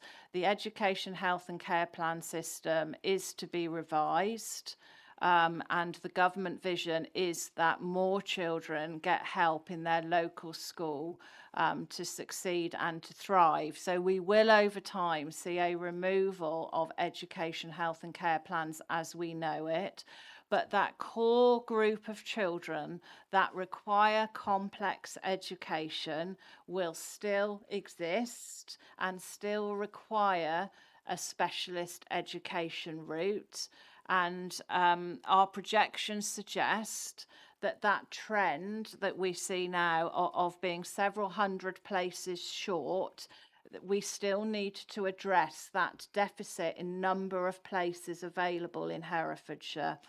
A lot of the funding that drives some of the deficit around things like top-up funding and education, health and care plan funding associated, more of that is going to be directed towards inclusion support within mainstream schools. So we are going to see a recalibration of how the system works. We are going to see some kind of levelling up of the landscape. But be under no illusion, our most complex children will still need a school place that meets their needs, and we are short on that. So that capital investment into that aspect is critical to being able to move forward in a way that manages the sort of deficit as we go forward. But I also make the point that fundamentally, yes, the funding is short. And I think most local authorities and most of my colleagues are still talking about what happens after the 90% is paid off. Because it is a 3-year transition programme, and in certainly years 1, 2 and 3, we will still be accumulating costs. Sorry, your microphone has dropped off somehow. Sorry, in years 1, 2 and 3, we will still be accumulating costs as we work within 2 systems. For the next 3 years, we are going to be incrementally and gradually introducing SEND reform in a locality-based way with new teams directly supporting schools. It won't be every locality in year 1. That is rolled out over 3 years. Meanwhile, the education, health and care plan system as we know it will continue to function. With teams still pushing through education, health and care plans for those children that require them. So it's going to be a very gradual transition from one system to the next. And are we at a stage where we can do some financial modelling about what's going to happen in that transition? Because I imagine it will be even slower, because if a child has started at a placement, it seems to be working well, even if under the new system we might have put them somewhere different, we're not going to arbitrarily bring them. And so have we got an idea of what that financial modelling looks like in the transition yet?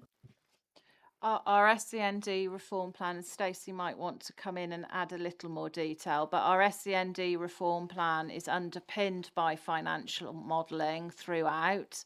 The impact of actions on expenditure, but it does suggest that there's going to be no sort of dramatic moment where spend suddenly stops. We expect to continue to accrue costs in this space for some time to come.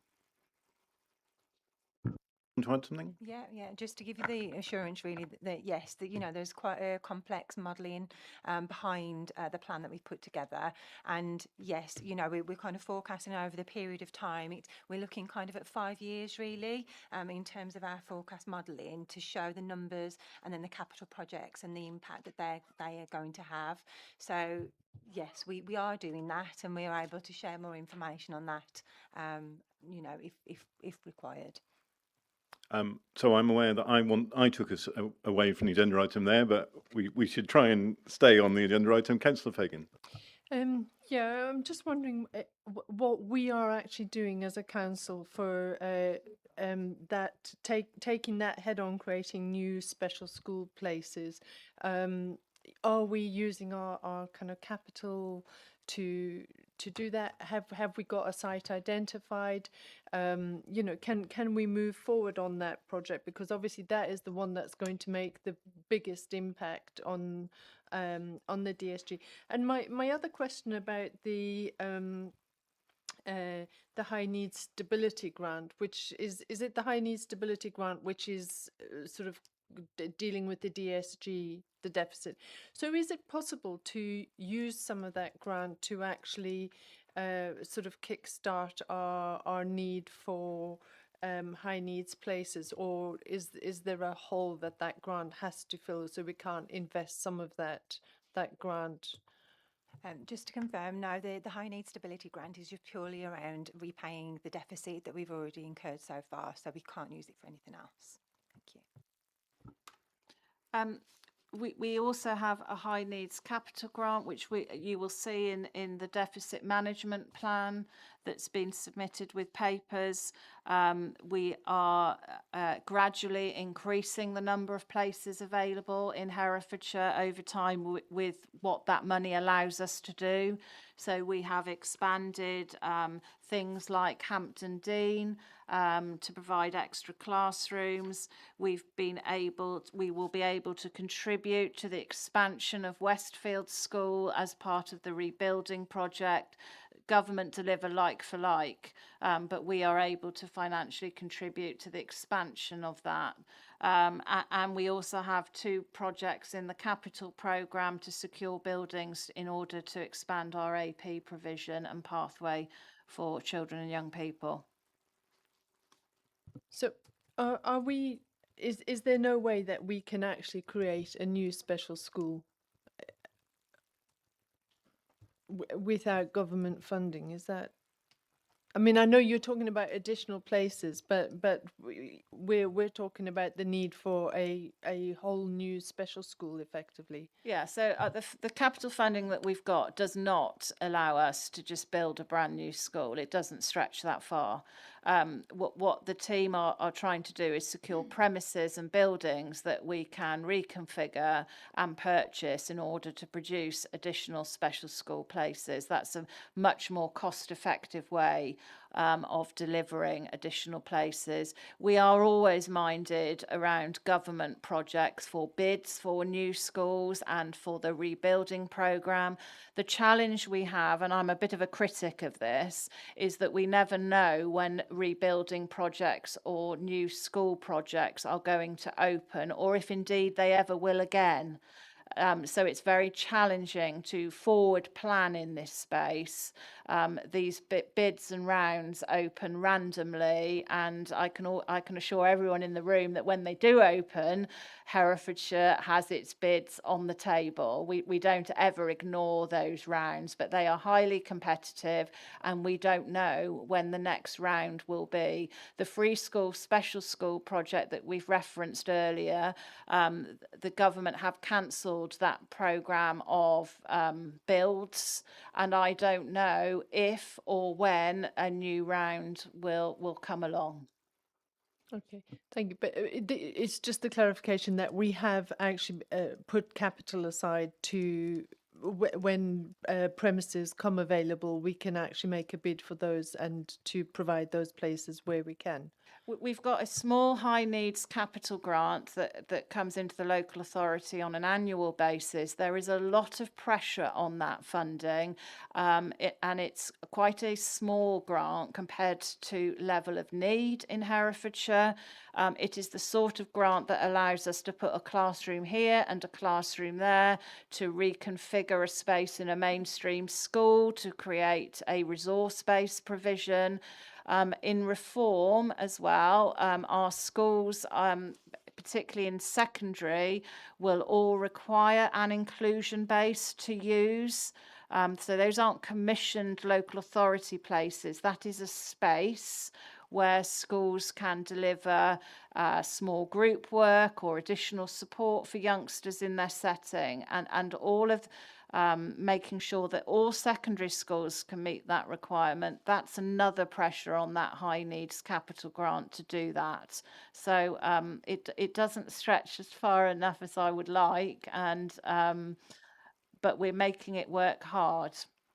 Just so that makes sense of the capital grant, but, and this is a political question, we presumably could just use our capital programme to deliver hundreds of school places, and that would be ultimately a revenue cost, I guess. I can't imagine that if it was revenue neutral, we presumably would be doing it already.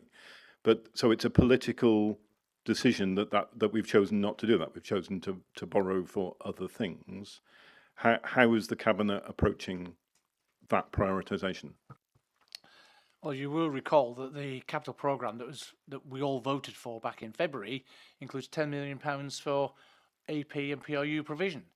That's £5 million for each that's sitting there waiting to identify the buildings that we can use to then convert and bring them into that area there. if we were to go and try and build a straight school, a special needs school from scratch, I think my understanding is it's north of £25 million. Whereas what we're able to do is to convert existing facilities. We can use these other funds, so they are there. We're not ignoring it. This is money that we have all put in place in this year's capital programme to address those sorts of points. Councillor Powell wants to join in as well. Thank you, Chair. Just to add, so there's the reason the proposals around the capital programme were made and accepted by full council were to do with the synchronisation of some of the other timings. So at that time, we were talking about the capital programme. We were in anticipation of moving forward on the Westfield school rebuild, and we were also in anticipation of government allocating money for the free special school. So we were working on that basis when the current capital programme was set. So there's something about the sequencing of the discussion and the decision making that's also important. Okay. Are you? Have you finished? It just seems to me that potentially we could, in the next capital programme, say, actually, this is really important. We need to identify additional funding to make this happen. So it certainly is a question of priorities, isn't it? That we can't use the capital programme for everything. Could we use more of it for this? Is a question. I saw Councillor Toynbee's hand, but I don't think we will have time for her because I have Councillor Davis, and I think that will be it. Sorry. Thank you, Chair. I just wanted to throw in the geographic element here, because obviously across the county we have county towns that all have their own requirement, and there's a potential there for having buildings in each of those areas that we could possibly reutilise or to utilise as educational facilities. So the question I wanted to ask was, if we have 300 children per se now that require SEN provision, how much of that can be done in regular schools and how much needs to go into a specialist facility that requires them to have dedicated specialist care? How much can be done in mainstream, and how much of that balance can we do financially, bearing in mind that if we're going to be paying out millions to convert buildings into a specialist educational facility, can we do that within our budget? Is that something that's feasible that we could possibly juggle to manage? Certainly, I think the vast majority of children that are in the independent sector require specialist education, which is why that we've had to name other providers in order to meet their needs on their plan. So we do need to address the shortfall. In terms of the geography, we're always minded about ensuring that the county is well covered with provision. But nevertheless, we have our special schools generally serve one type of special educational need. For example, the Brookfield School in the city covers social, emotional, and mental health difficulties.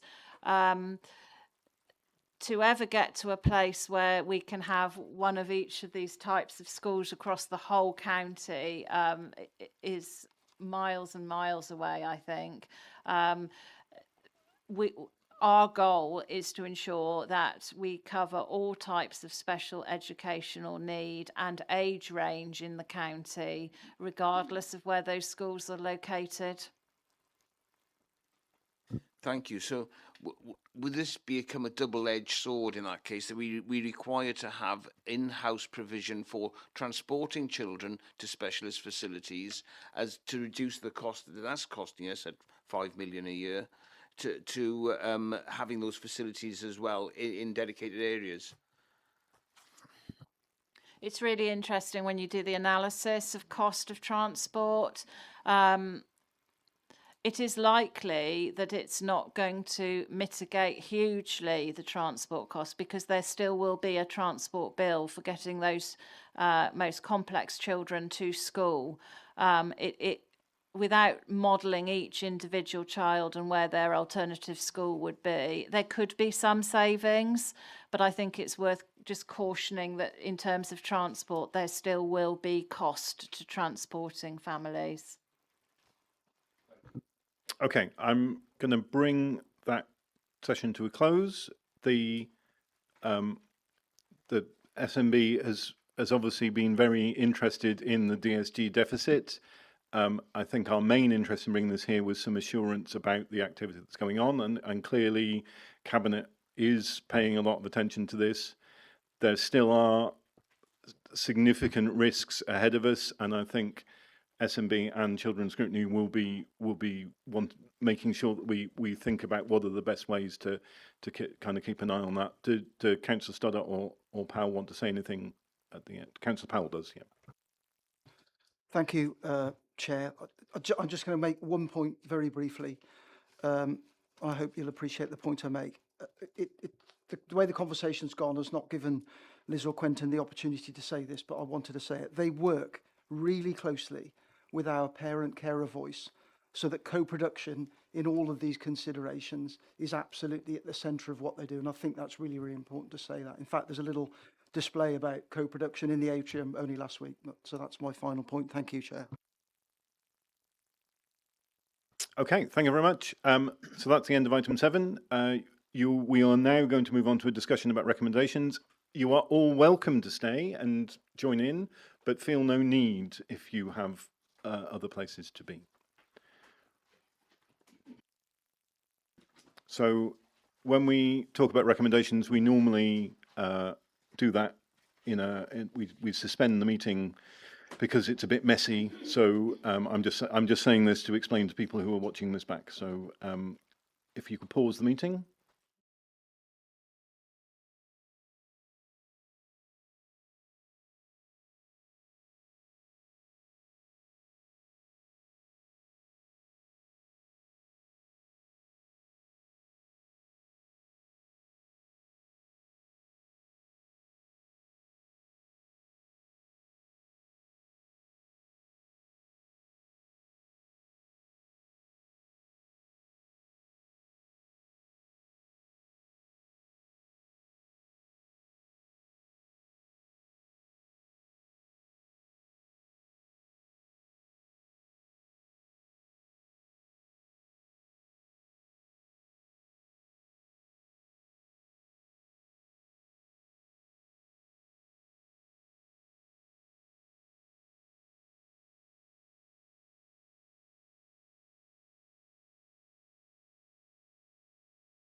Okay, welcome back. We have some draft recommendations. Daniel is going to read them into the record, and then we will have a vote on the first 5 together, and then on the final one on its own. Thank you, Chair. The recommendation was as follows. 1. The Executive strengthens the Adult Social Care Improvement Plan so that it is underpinned with a strong evidence and database supporting the actions prioritised for funding. 2.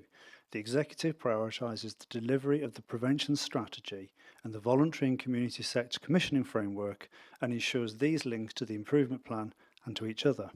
3. The Executive provides clarity on the outcome measures they will use to evidence the impact of the improvement plan. 4.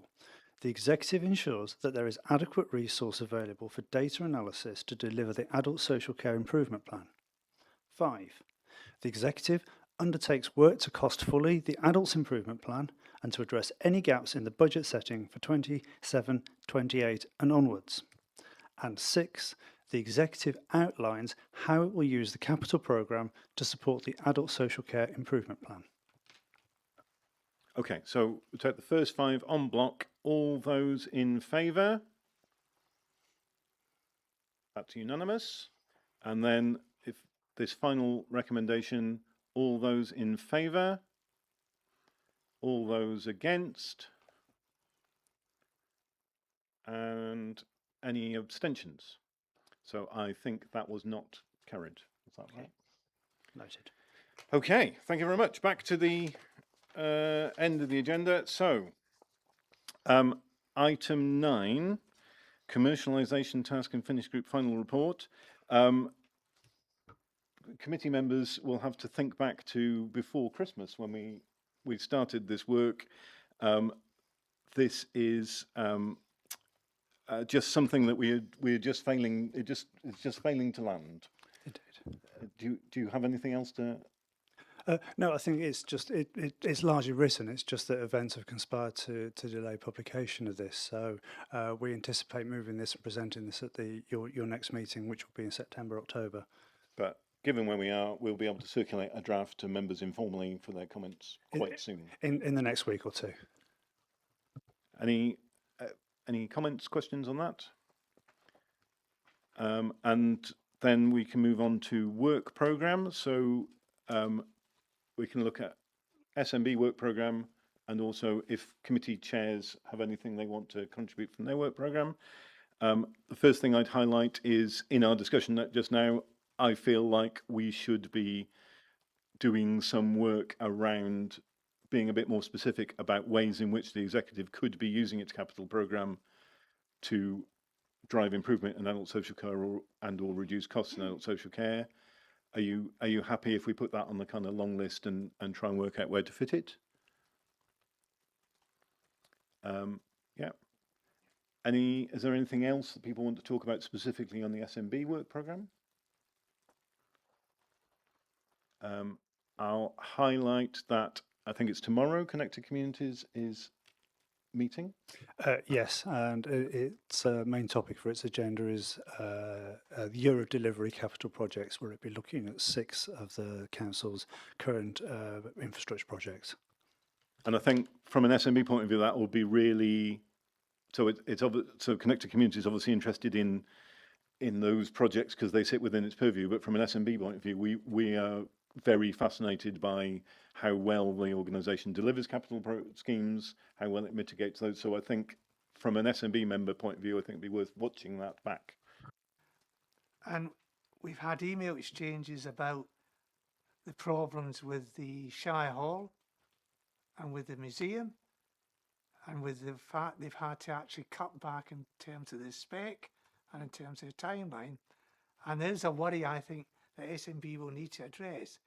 Is the way the capital programme structured each year actually adequate and fit for purpose? So that's something we may want to get in the work programme as well. And then do chairs of the other scrutiny committees have anything they'd like to highlight from their work programmes? The only thing I would like to highlight from my committees, we're looking at the structure of Economy and Environment Directorate in September. And part of that, the theme of that will be how they've embedded a commercial mindset into that directorate and whether it's affected the way they focus on environmental issues. So when you're talking about the task and finish group on commercialisation, we may actually touch upon some of that in the meeting in September. Councillor Fagan, any? No, just that the work program, as it's printed at the moment, talks about the July meeting. Sorry, I'm just having a look, looking at the all age access to play in open space. And there've just been a slight change to that.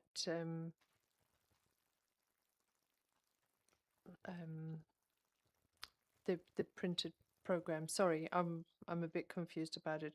I think just that Lindsay McCarty and Emily Gardner and H. Voss are not going to be part of that discussion. That's all. And you may not have been expecting to be asked this, Councillor Tully, but anything you want to highlight from your scrutiny committee? I don't think I've got anything to add. Okay, so obviously work programme is always a work in progress. I think we will have a informal get together in the diary soon. We were going to put them in quarterly. Yes, we have. Are you happy to approve the work programme as it stands, and then we will carry on working on it with these amendments that we've just discussed? All those in favour? That's unanimous. Thank you very much. The date of the next meeting is given as Tuesday, the 1st of December, but I anticipate there will be a meeting in September. So, in fact, we'll let you know what that is when we know. That's right. Thank you very much.